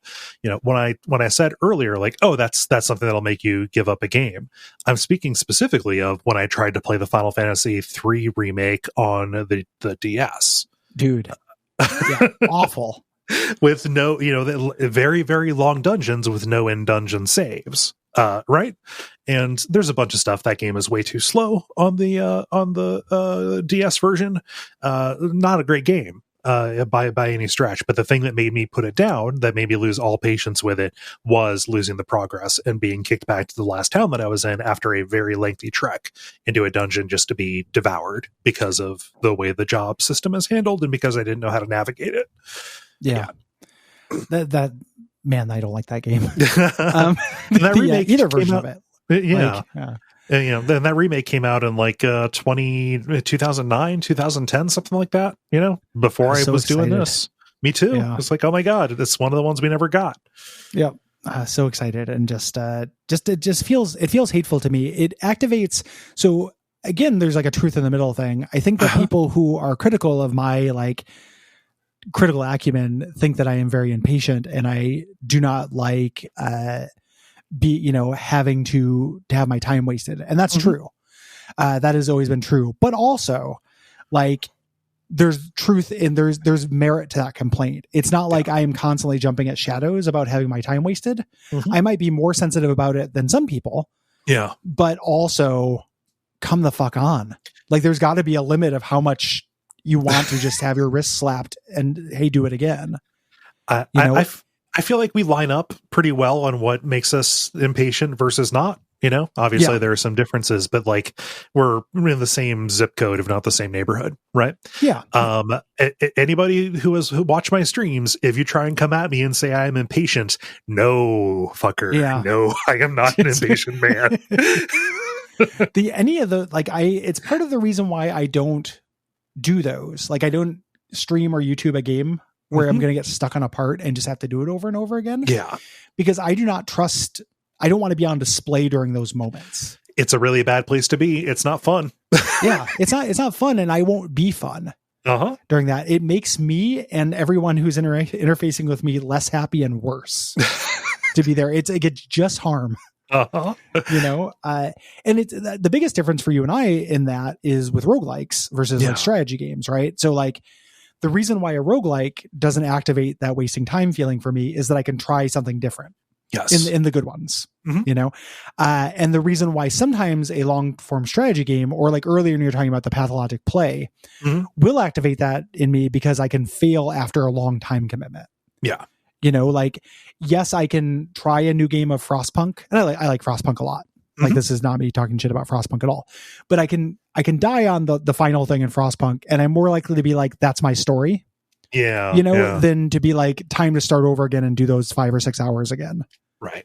And that's what saves it for me. But I'm not like, yep, time to go. Like, time to go again. Let's from the top, Top Gun from the top. I do not understand that feeling. Yeah. Somehow we got onto pace of play as opposed to save stuff. But yeah, it's it's related. It's related. Man, just I don't know. By the time you bought a PlayStation, it was your own money as opposed to just living on the largesse of whatever your family would give you for Christmas. We had the one memory card, and the idea of using more than a single slot for a game, even if if a game required 2 slots, it's like, no, I'm not going to do that. Like, cause we only have 15, have 15 slots. And there we go. That got me into lots of bad situations where I saved myself into a corner, because I didn't have any backup saves. And that is still sometimes a hard habit to break. It was awful. Yeah. What was the game that needed, there's a game that was popular enough, I can't remember what it was, but needed 15 slots. Like, it used the whole card. Oh, Diablo 1. Yeah. Diablo used the whole card. Yeah. No, thanks. That's fucking wild. I always thought an external memory card felt like fucking penny ante cheap shit from the console manufacturer. I would rather have them just add $15 or $20 to the cost of the console and put that thing internal. Agreed. Have some internal memory. That's always bugged me. Yeah. Sega Saturn had that, but it was on a battery. And, you had battery saves internal, and there was no way to replace that battery without losing all your saves. Yeah. Just it's so much better now. In so many ways. One of the things with checkpoints versus quick loading, so that is the typical thing that in the Slack when this has come up, is the idea that whether being able to quick save before doing something and considering that, like, having the part of your brain start operating on, I'm going to make my own checkpoints for a certain game or psychographic, like, ruins immersion. Like, they cannot. Where do you land on that? Like, I am very comfortable partitioning a part of my mind to be like, this is the checkpoint part of my mind, and this is me that's like, hey, this is going to be tough, and it's going to be cool if I pull it off. I'm going to quick save. Yeah. I want to try this cool thing in Dishonored. And if it doesn't work, like this is a situation where I do want to be caught. This is a situation where I don't. You know, I'm going to try this and see if I can do it without getting caught. That is not a huge amount of mental overhead for me personally. Yeah. Same. I'm able to partition that, you know, pretty well. I would much rather be able to follow my whims and try stuff and experiment without being kicked back and punished with repetition for far too long. What I buy from being in charge of my own checkpoints is well worth any friction that is bringing in. Obviously, the best solution is to have both. You know, rolling autosaves at checkpoints plus your quick save. You know. Yeah. But yeah, for me, the argument against having quick saves anywhere is the fact that it can kind of become an attractive nuisance. It's like, oh, it is way too easy to fall into degenerate play where you're, you know, quick saving at every reload, right? Yeah, that's the difference. Like that is the thing is whether, and I think that's the kind of the core gamer psychographic thing that is at the heart of this is whether that will be a temptation to you. And I think that's also related to a general, like how much control do you want versus how much control do you want to cede to a developer? And I am very comfortable having full control. I'm extremely comfortable having full control, primarily because in situations where I have started to rely too much on quick save, that isn't fun. Yeah. Like to try and constantly save, to try and constantly recover a situation that may have been fucked well before the moment where you decide to just keep retrying everything over and over again, is not a fun way to play. I ran into that very early on with Half-Life, you know, back in the day. But, you know, that might have been one of the first-person shooters that I played that really, you know, put quick save at the fore, you know, maybe that or Quake. You know, either case, I just found myself, you know, taking out a guy, quick saving. Now that guy is down. No, that's not fun. I had more fun when I went back to the beginning of an encounter and tried to play it a different way. And so, like, understanding that you can work yourself into those situations where you're constantly putting good money after bad into something that may have been lost well before you started the repetition loop. You know, that knowledge keeps me from following that attractive nuisance, from being tempted into that version of play. Yeah, it's whether it's something where you can stop if you're having fun, you know, and something you said about, or if you're not having fun, rather. Yeah. Two things that made me think of is, one, with degenerate play, a lot of times when I get to that point where I notice I'm doing something that's not fun, the alternative is not fun either. Yeah. So I think about dead cells, like that dead cell trap builds tend to be my like go-to example for non-fun degenerate play. Right. The alternative wasn't that fun for me at a certain point. Like it was fine, but I wasn't psyched by it. You know, so it's like, yes, if somebody, you know, it's like, oh, the trap play is bad, just stop doing it. I did. And it also sucked and it wasn't effective. Yeah. You know, the other thing I think about is with Half-Life, how often quick saves or save anywhere freedoms are just used to make a game feel more modern. Like when you're doing those quick saves at the beginning of encounters instead of after every reload, you're emulating a guiding hand of autosaves. Yeah. That way. Then that's perfectly fine. Or like I think that there's no degeneracy to that. You're emulating a guiding hand of checkpoints? Yeah. There we go. You said a guiding hand of autosaves. I just want to be clear. Oh. Yeah, like an auto-saving checkpoint. The squares and rectangles. Yeah. You know, like you're making it so it feels more modern. Yeah. You know, and I can't see the vice in that. You know, it's a highly subjective thing, because if it ruins someone's experience, it ruins their experience. Yeah. Like there's no getting around that. But for me, it just makes it better. Yeah. You know, it's not, I love friction. That is not friction that I'm interested in. Give me a more interesting friction. I deserve something more interesting. Yes. Than that. You know, give me a more interesting version of that. I am comfortable having the control, not to make a pun, but I compare it to the difficulty options in Control or Pathologic 2, or Celeste, any of those where They give you a Sunday bar approach to how you want to take this. A Sunday bar approach to, save games, I think is really worthwhile. And I don't know how much of that is because of my own experience, dealing with pretty much all of the examples that Pickle Factory laid out, the save game floppy, the battery backup on the SNES that, if you just jostled the system would delete all your saves, The absolute worst feeling. Yeah. Like there's nothing worse than that. Nope. I found out what a mule save is. Okay. That is like an unlocked everything save. Like you download the save and it is unlocked everything in like GTA. Oh, okay. Huh. I don't have very much experience with those. No. Just because, and no moral objection to them. That's not interesting to me.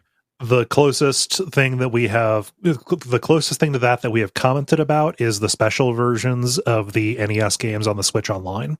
Yeah. Where like here's Zelda 2, but you have all the power so you don't have to grind. Yeah, that's great. Yes. But I don't want it. That's the appropriate amount of work to get it. Mm-hmm. I don't want to like go online and search for one really. Yeah. So yeah, I think that's going to be it for Q&A stuff. I think so. Now it is time to read your responses to July's games. Yeah. I'll get started here with Eric, who writes in about Children of Morta. Eric says, I like Children of Morta, but I've got one gigantic qualm. How are you going to name a character, Uncle Ben? That name has already been claimed by Spider-Man and Rice. Unbelievable. Just picturing a big boardroom, except instead of people sitting on the chairs around the table, there's just a single grain of rice on the table. Mm-hmm. Where each chair is. I'm just imagining a big bowl filled with Spider-Man and Rice. As like a cool new food cart that opened up. Yeah, no, that's my favorite. Asian fusion order struggle meal. Yeah. Ever since the Clone Saga, that's cheap protein. So, yeah. That's dark. Just hunting and killing They're Spider-Man. Clones. Okay, well, don't they have personalities and loves and dreams? Some of them do. Okay, all right. That's all we got for Children of Morta. Moving on to Castlevania 2. Abram writes, Castlevania 2 has been a game that I've ignored for a while, but with my love of Zelda 2, I thought this was a good prompt to play it. I love this weird time in the NES when series broke and did things different with their formula. When Cole brought up passwords coming back, I was shocked by Gary's cold silence. Was this just a road too far? Then I realized that my Bluetooth speaker died. I did want to say that Infernax brought passwords back, but just for cheats. Infernax is an awesome ode to Castlevania 2 and Zelda 2, with some other NES stuff in there. Just stellar. Yeah, I really want to play. Yeah, I want to play Infernax a lot. That'll show up on WAF at some point. Yeah. So, yeah. Ryan says, convenient timing for this WAF, as the Castlevania collection was on sale at the end of June for $5. While I can't say I played Castlevania 2 as a child due to Satanic Panic, I really can see myself forcing my way through this obtuse adventure because the gameplay really is solid still. Some of the enemy placements don't work from every approach, and the bosses are all basically non-issues, but the world feels so full of mystery and secrets that I can't help but admire all the effort that went into the game. It's certainly weaker than its NES contemporaries and much easier since you can grind for 30 minutes at the start and get a large power increase from the chain whip. But for 1987-1988, it really has no more design flaws in my mind than games like Zelda 2, Blaster Master, or Phantasy Star. Also, while I'm sure it wouldn't have flown for the time, I would have loved to have Simon slowly weaken rather than become empowered as you acquired more of Dracula's composite parts. Oh, yeah. Yeah, the curse. Yeah, I don't agreed. Yeah. Again, Castlevania 2 is one of the great, it comes up a lot with Zelda 1 as well it should, but Castlevania 2 is one of the great mysterious vibe games of the NES. Agreed. Like this box is literally full of mystery and could do anything. Mm-hmm. That's why I love it. Yeah. It's great. Yeah. Love it. Colbin writes, as a child of the 80s, Castlevania 2 was one of the first few NES games that I owned. My guess is that I was gifted both this and Zelda 2 for Christmas of '88, being 6 at the time. Prior to this, I had played or at least seen the original Castlevania, Zelda, and Metroid.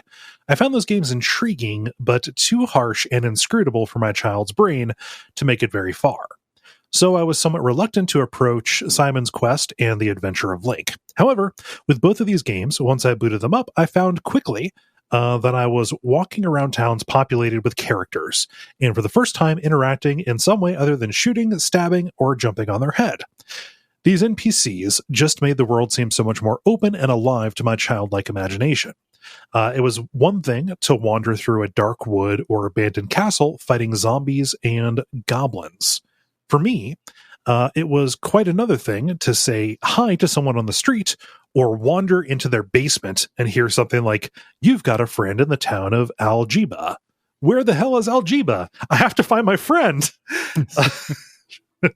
I think Simon's Quest and Adventure of Link helped pave the way for my interest in games like Final Fantasy, where I could, again, get to know the world through the townspeople, and on the other hand, turn me on to later games like Super Metroid, recognizing that its non-linear 2D world would be one where I could probe every corner for secrets. Looking back, I personally see Simon's Quest as the NES's best stab into the Metroidvania concept, having an aesthetically well-put-together world, despite falling apart in the back half especially. I replayed Simon's Quest when the Castlevania collection came out a couple of years ago, and although I loved revisiting the world, I was disappointed, especially with the repetitive mansions and the lackluster bosses. In my opinion, this is one of the NES games most in need of a remake. I would love to see them keep the towns and overworld pretty much as is, rehash the mansions and add a few bosses while adding some challenge to the existing bosses, and of course some quality of life like save points. I might expand the world a little, but not too much. I'm happy with the bite-sized length. I think that there's a class of gamer would say like, oh, the remake of this is Symphony of the Night. Yeah. But it's really not. Like, that isn't a big world. You know, I would love a big open world side-scrolling Castlevania. The big the remake of this is Order of Ecclesia. Yeah, basically. You know, with just levels instead of the world, but like very similar. Mm-hmm. Yeah, agreed. Again, someday we're going to do Adventures of Link for the show, and that game is hateful and grindy at certain points, but I have similar affections for it as being a real trailblazer in terms of softening me up for different types of games. Same. Yeah. Love them shits. Moving on to responses about Control. Noel, who sponsored the episode, thank you, Noel, says, "Hey y'all, thanks for covering the game. I was surprised a little to see how polarizing it was on the Slack. It's one of the best examples of a game that, for me, is carried almost entirely by the vibe. On replaying it, I realized that the weird SCP stuff was so riveting to me that I had forgotten things like the silly crafting system entirely. Are there any games that you like in spite of themselves in this way?" Oh, sure. Control. Would be one. Yeah. I rather liked Control. Doesn't not have problems, but and tweet. Yeah. Yeah. Noel just tweeted it out. Yeah. Control is one of them. Silent Hill 4 has a really, really flawed play, but the vibe is just real on point to me. Yeah. There are lots of them. Yeah. And a lot of time I always notice this kind of stuff. I've never been able to relate to the person who forgets. Like, tons of people are like, I literally forgot there was a crafting system in Control. And I was like, how can you forget that? It's your reward for half of the bosses. Yeah. You know, but I'm jealous of that ability to forget. I always notice it, but there are lots of things I like in spite of it. Yes. So Levi writes, "When I played Control, I was giddy. The game perfectly captures the feel of the SCP Foundation.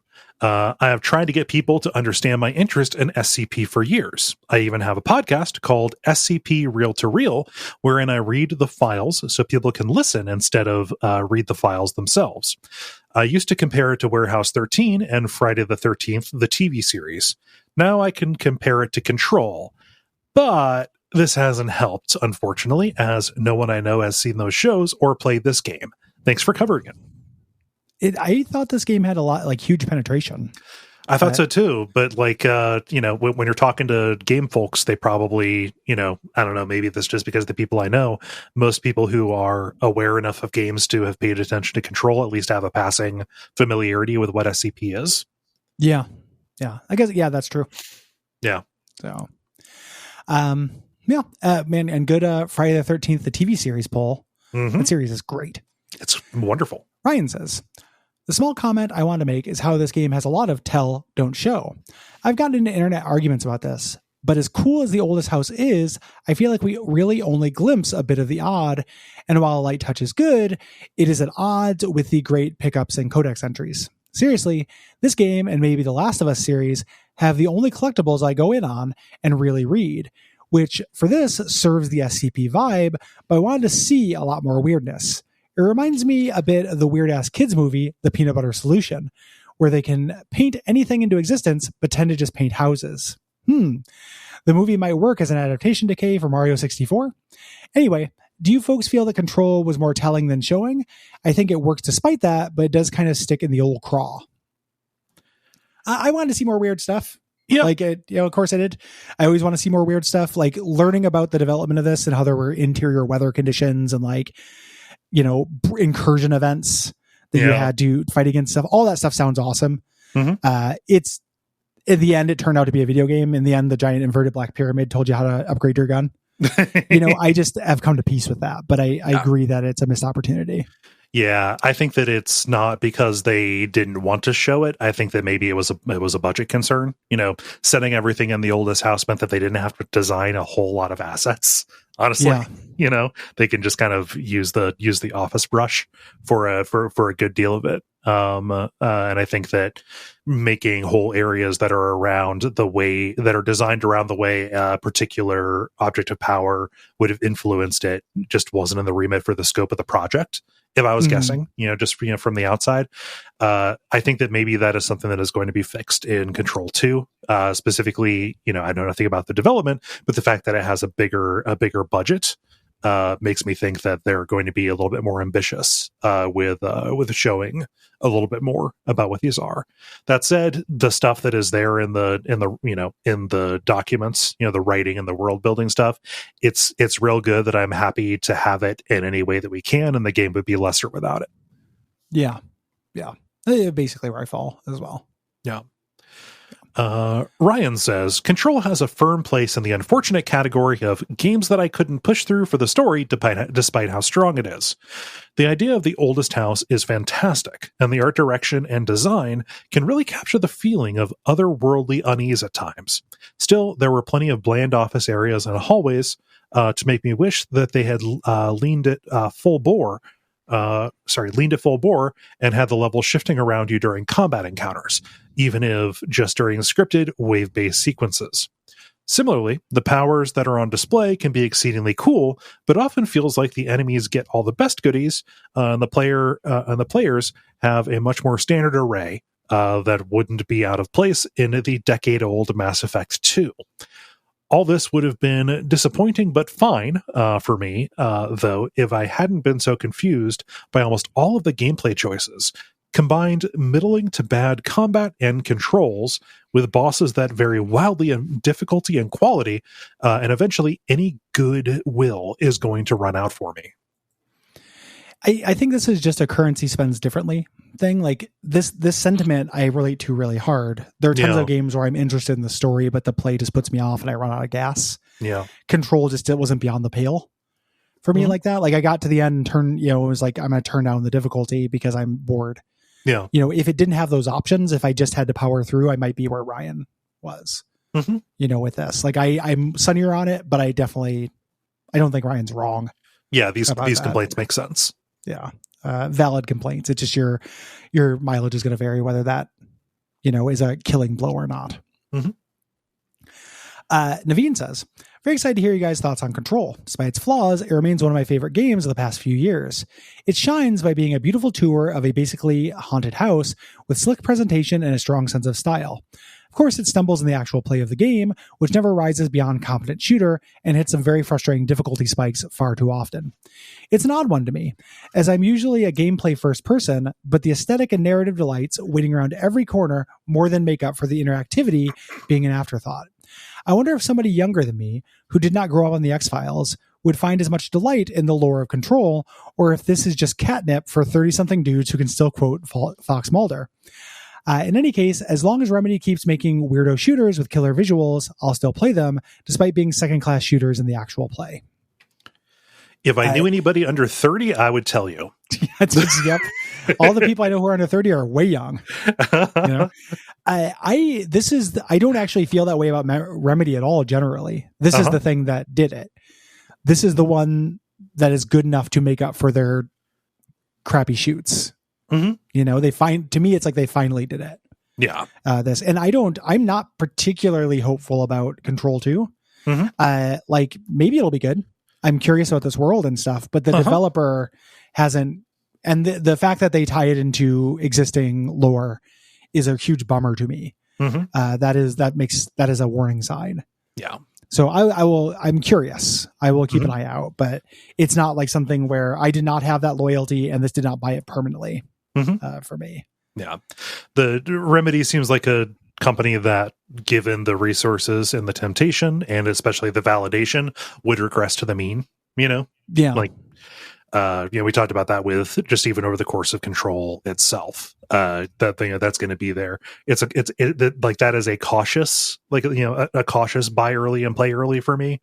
But that's just based on what I know right now and based on my affection for the original Control, more than anything.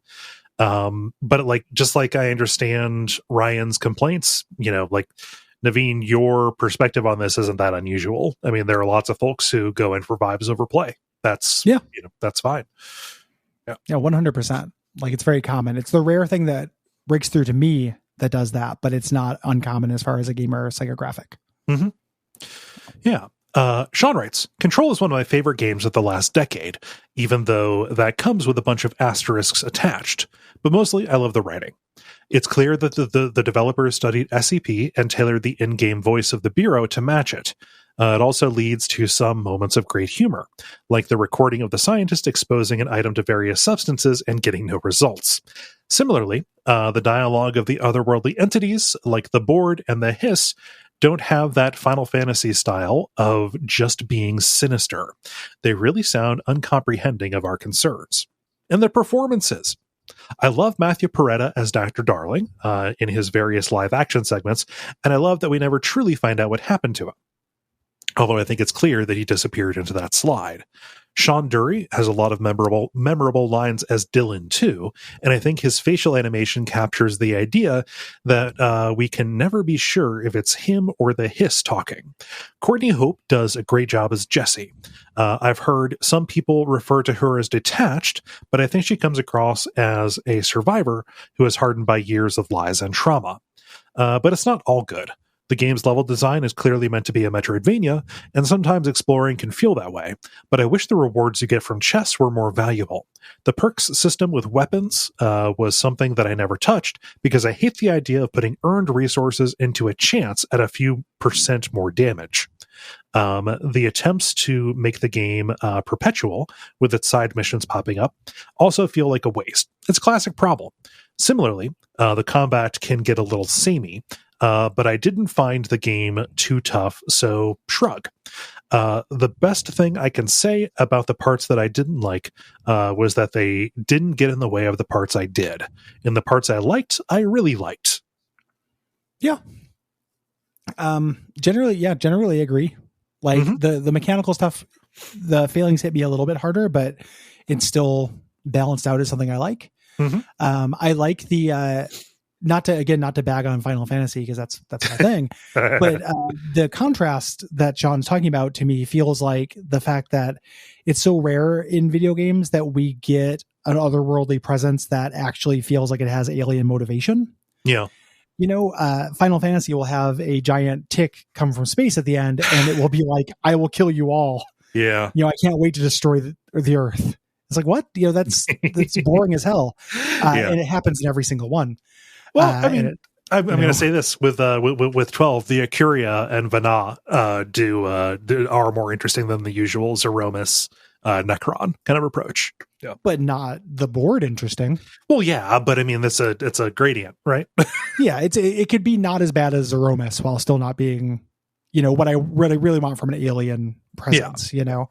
And Control does a really great job of having a something that is from this other world actually feel like it's from another world. Something I really value. Yeah. So also good at that from Soft Games. Agreed. Like the motivations are almost never, I will knock you all down bullshit. Except for now, they're really into having one great warrior who has an insatiable lust for battle show up at the end. Like that's their new kink. And it's fucking ridiculous. It's so like, God, I can't wait for people to yell at me about not liking Horaloo. It's so silly.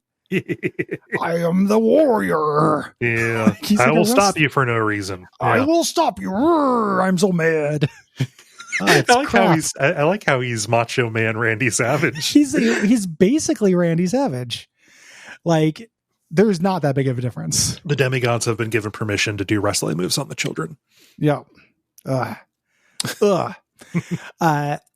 And finally, Vincent has to say, Control made a solid first impression. Bodies eerily suspended in midair, geography changing when I looked away, a general air of bureaucratic weirdness, but it didn't last long. I'm not sure I've ever played a game so consistently disappointing. A fun enough combat system ruined by wild damage spikes, the hiss, a hostile otherworldly entity with exactly zero personality or character. That's funny that this came out right after we just said that. That's a good thing about it. Enemies who are almost all generically possessed soldier guys, 10,000 codex entries that quickly devolve into variations of kitschy but commonplace object has telekinesis, dozens upon dozens of bathrooms to check, even though only 3 of them had any actual content, and possibly the least compelling I need to find my last family member plot I've ever encountered. Jesse's search for Dylan feels patently forced and artificial, and every time the game pushed it to the foreground, I resented it a little bit more. I closed Control and discussed multiple times, and if it hadn't been for early 2020 pandemic brain, I almost certainly wouldn't have finished it. It almost won me back with some decent storytelling towards the end, but the final combat gauntlet was such a miserable, unnecessary slog that I vowed never to think about Control again. And then the next morning, I went back. I don't know why, but I sat down, picked up the controller, and went to clean up my unfinished missions. And boys, I kind of loved it. I loved post-credits Control. Partly it was being able to explore the map with a full toolbox unlocked. Partly it was being leveled up and stocked with damage mods. But largely, I think it was the context. I was no longer playing as Jesse Faden, affectless weirdo searching for a brother I didn't give a shit about. I was Director Faden, superpowered bureaucrat, cleaning up my facility after an otherworldly assault. I was hovering around, kicking ass, collecting oddities, and not reading codexes. I had a new mission and a cool Mirror Universe outfit. I ran through the Foundation DLC, and it was great. I've never turned around on a game like this, and it taught me a lot about what works and what doesn't, at least for me, in narrative design. Fascinating. When I played the other DLC, which was just basically a commercial for Alan Wake 2, it seems like a real down note to end on, but maybe it landed better with Wake heads. And then there's a little epigraph quoting me, I wish more games had OSHA compliant number of bathrooms. Gary Butterfield, Monkey's Paw Haver. I love the bathrooms in Control. Oh yeah. Yeah, I want there to, all I care about whenever I see a piece of fiction is where do these people piss? It actually made me not like Adventure Time because I was like, you mean to tell me this dog doesn't have to be taken out? And in this like magical Candyland, is it piss and rainbows on like a mint bush? Like what the fuck? Mm-hmm. Yeah. You know, where does Finn take shits? You know, where's Finn shitting? Yeah. Does a Finn shit in the woods? I must know. I like this perspective of just showing that the motivation for what you're doing, or just having the run of the place as opposed to being walked through the storyline, changing your perspective on everything. Mm-hmm. Here, just enjoying the post time that is usually so opposite of the way that I feel, the way that most of the people I talk about feel, that I like seeing it represented here. Yeah, absolutely. And I like the, it kind of underlines something we talk about on the show or on the network sometimes, is that like the context matters, you know. The biggest example is when we talked about Witcher 3, and how that game works because you're a Witcher, like that your job matters intensely in that game, that this is kind of shades of that. Yes. Like one of those things being the director fighting this off seemed cool and the other one didn't for Vincent. And like, I get that. Yeah. 100%. Agreed mode. It's time to go into the announcement zone. Announcement zone. Yeah. Before we get to the announcement zone, I'm going to do a highlight. Yeah. For this episode. If you are a non-white straight cis dude and you have a project and you would like to possibly get some more people to check it out, send it to the Duckfeed highlight, which is at Gary at Duckfeed.tv. This week, I'm talking about a couple projects by Kami or Jace or Kami Jace, who does two podcasts right now. The first is The Weekly Cooldown, which is a video games news podcast, digging through video game news, talking about some serious topics related to games. And they are also the host and working on season 2 of The Greatest Gaming Game Show Ever, which is a gaming trivia podcast, which this person is the host. They develop the questions and they give away money to charity each episode. Very nice. Yeah, you should definitely check that out. We have been invited at some point to go on that quiz show, and I'm excited because I love quiz shows. I love quiz shows. We did one a while back. That was a good time. That was really fun. I feel very bad that I didn't. That I don't remember the name. But yeah. That sounds super fun. Yeah. And this all seems really cool. I was checking out, and I apologize if I'm mispronouncing. That is going to be something that's going to happen. I need to, if you send in anything, please send in a pronunciation guide. Please do. Because I'm dog shit and that kind of stuff. But I do believe this is Kami Jace, because they say I go by Kami/Jace or Kami Jace. So, yeah. And again, that is The Weekly Cooldown and The Greatest Gaming Game Show Ever. Yeah. Both really good names for shows. The Weekly Cooldown I'm surprised that wasn't taken. Same. Yeah. What should we announce next? We're full of fucking announcements. Yeah. People are probably waiting to hear what we're covering in September. Yep. Yeah. So next month we are going to be talking about Final Fantasy 12. We have 2 episodes about that. Talking specifically about the Zodiac Age version. If you're going to play the Zodiac Age version. It's the one that's most easy to get a hold of right now. The quality of life improvements are fucking necessary. I would say. Yes. And then our premium episode is going to be Wario Land 4, the one for Game Boy Advance, which I'm excited to get into. Me too. I've never actually beat it. I've played a lot of it. A couple of people have asked, this does not mean we won't do other Wario games. Yes. It's more of a problem that we've waited this long to do a Wario game than, that wasn't an intentional thing. It was an accident. In September, getting us started, the first game we're doing is Bug Snacks. Yeah. This is a patron support episode, a game I've been very curious about. I know nothing about it other than the viral song. And it looks cute. But we're doing Bug Snacks. Yeah. Baby. Bug Snacks, baby. Bug Snacks. That's where they're sacked. Bug Snacks. We're doing that. And then the middle of the month is going to be another big 2-parter, and also one that has been long awaited. We're doing a 2-parter on Metal Gear Solid 5. Yeah. Ground Zeroes is the prologue, and then the Phantom Pain. I'm really excited about this. We have talked about doing this forever. That is another patron demand, and I used my vanity pick to make it a 2-parter because fuck to doing add that some whole Ground thing. Zeroes on there. Yeah. I want to throw something out. Like, I like this game. I played it before. I am not going to keep going when the missions just start repeating. Yes. I'm going to do the story missions. I'm going to research the rest. That can make somebody mad if they want to be mad. It is a long enough game just doing the part where it stops repeating context. Yeah. So and if you can you go with God, Cole, but if somebody wants to be mad at me about that, I'm calling my shot right now. Yeah. That's what I'm doing.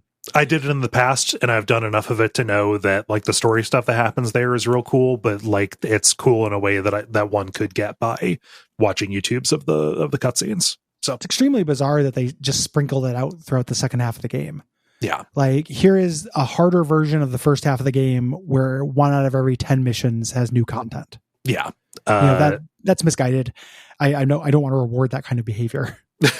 I will not sanction this buffoonery. Yeah, that is buffoonery to me. Yeah. Our premium episode, for that month. This is from our list of short games we both want to do. So this is not sponsored. We're doing Carrion. Yeah. Short game because Metal Gear Solid 5 is huge. Mm-hmm. And October will definitely be spicy as well, even though we don't have it planned out yet. Yes. Carrion, Metroidvania game where you are playing as the monster. It's kind of like what if you were the thing from The Thing. Very interesting game.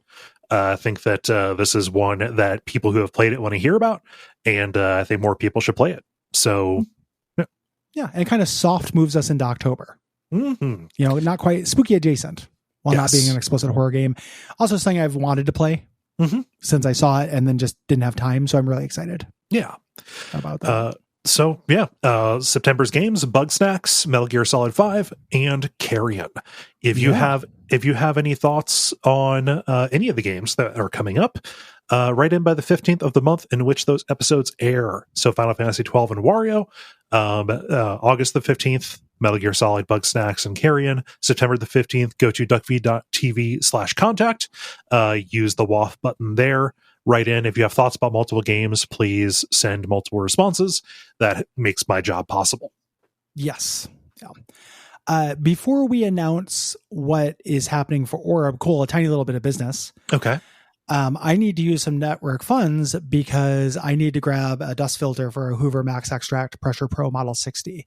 I don't think we're doing well. I don't think we have enough laying around to get a new dust filter for a Hoover Max, whatever you just said. Extract Pressure Pro Model 60. Yeah. I'm going to have to memorize that memorized. Yeah. Dust filter for Hoover Max Extract Pressure Pro Model 60. Yes. Model 60, I think, is going to be the hard one to remember. Yeah. Just kidding. That's fake. That's from a thing. That's from a thing that we're going to be spending a long time talking about. We've threatened to do it for years. One of our first original extracurricular bonding things. Oh yeah, do you remember that? Like, the early WAF extrasodes where it was just 20 minutes of us being like, "Holy shit, this thing that just happened in Breaking Bad." Yeah, like we had a musical sting for it.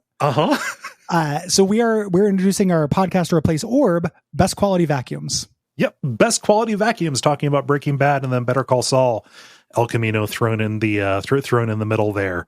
This it's a crowded space. There's not necessarily a dearth of people talking about these shows, or just doing recaps of prestige television in general. But this is a show that, like both of you, like you said, Gary, I was going to come in with this, like us talking about this. It was one of those early bonding things, and we've been doing it kind of extracurricularly for years. And we had been threatening to do this for a long while. We had joked about calling this the Crystal Chronicles. Yes, that is a funny joke answer that would catfish people. Yeah, it would poison our SEO. So Best Quality Vacuum as kind of the lore bit that connects all three of those properties, set in this weird kind of comic cartoony universe where horrible things happen and people are morally ambiguous. It is a crowded space. It is not hard to find two white guys talking about this show. The thing that I think that we can bring to it, is just, unique perspective. That's the minimum. Everybody can do that. Yes. We're us, and we're going to make the jokes we're going to make, and we're going to goof around the way that we are. We're also starting this. By the time we start it, the show will be done. Better Call Saul will be done. We will have a full picture, and we will be rewatching Breaking Bad with the full weight of history behind it, which I think is interesting. Set some expectations. This is going to be a casual show, by which I mean, I'm planning on checking out the podcast, the Insider podcast, things like that. We're going to do some research, but we are not trying to make a bonfireside chat. For this, there are Easter eggs and stuff that we're going to miss because the shows are full of them. This is going to be experiential and our reactions. To these things. Also, just set expectations. So this is replacing Orb, our show about the Venture Brothers. Venture Brothers is a 22-minute cartoon. This is a prestige television show where episodes can be anywhere between 40 minutes and a full hour. And that is consequently double the prep, which means that we are going to have the release schedule. Yep. It's a fortnightly. It's going to be on alternate weeks from Days of Future Cast. Yes. So that we're getting that something comes out every Saturday vibe, even though Days of Future Cast has been on brief hiatus because I was sick. It's coming back this weekend. As we're recording this, you'll hear a new episode on Saturday. And this will be on every other weekend. We're wrapping up the last 2 episodes of Orb. And then I would like to wait for Better Call Saul to end before we start this. So there'll be a little break, which has typically happened when we've done limited run shows. Yeah. The other thing I want to answer in advance is that when the Venture Brothers movie comes out, the Orb, keep your subscription because that is where we'll cover that. Yeah. So excited. Yeah, keep your ear out for more info on that. I'm excited about it because I am, fully in. Like I woke up, I couldn't sleep last night, so I was up at 5 a.m. and I was like, fuck it, I'm just going to watch last night's Better Call Saul because it dropped on Apple. So there we go. I watched it there. The show's been pretty important to me. Love it. And I don't know, I'm just repeating myself. So yeah, we're just both really big fans of it. So similar to Orb with like Venture Brothers, like we're treating ourselves to something we really, really like. Yes. And I think that makes good content. I think so too. Personally. So yeah. And it's also really nice to have something we're really psyched to look forward to because the end of Venture Brothers kind of ends with a fucking wet fart. A little bit. Yeah. The end of season 7 is bad. Yeah, but the movie might be good. Anywho, thanks everybody. We appreciate you listening. Again, if you want to be highlighted, Gary at Duckfeed.tv. If you have responses, it's the 15th of every month at Duckfeed.tv/contact. And if you want to support us, go to patreon.com/DuckFeedTV. That's how you get the premium versions of the premium episodes, getting the whole episode as opposed to just the generalities.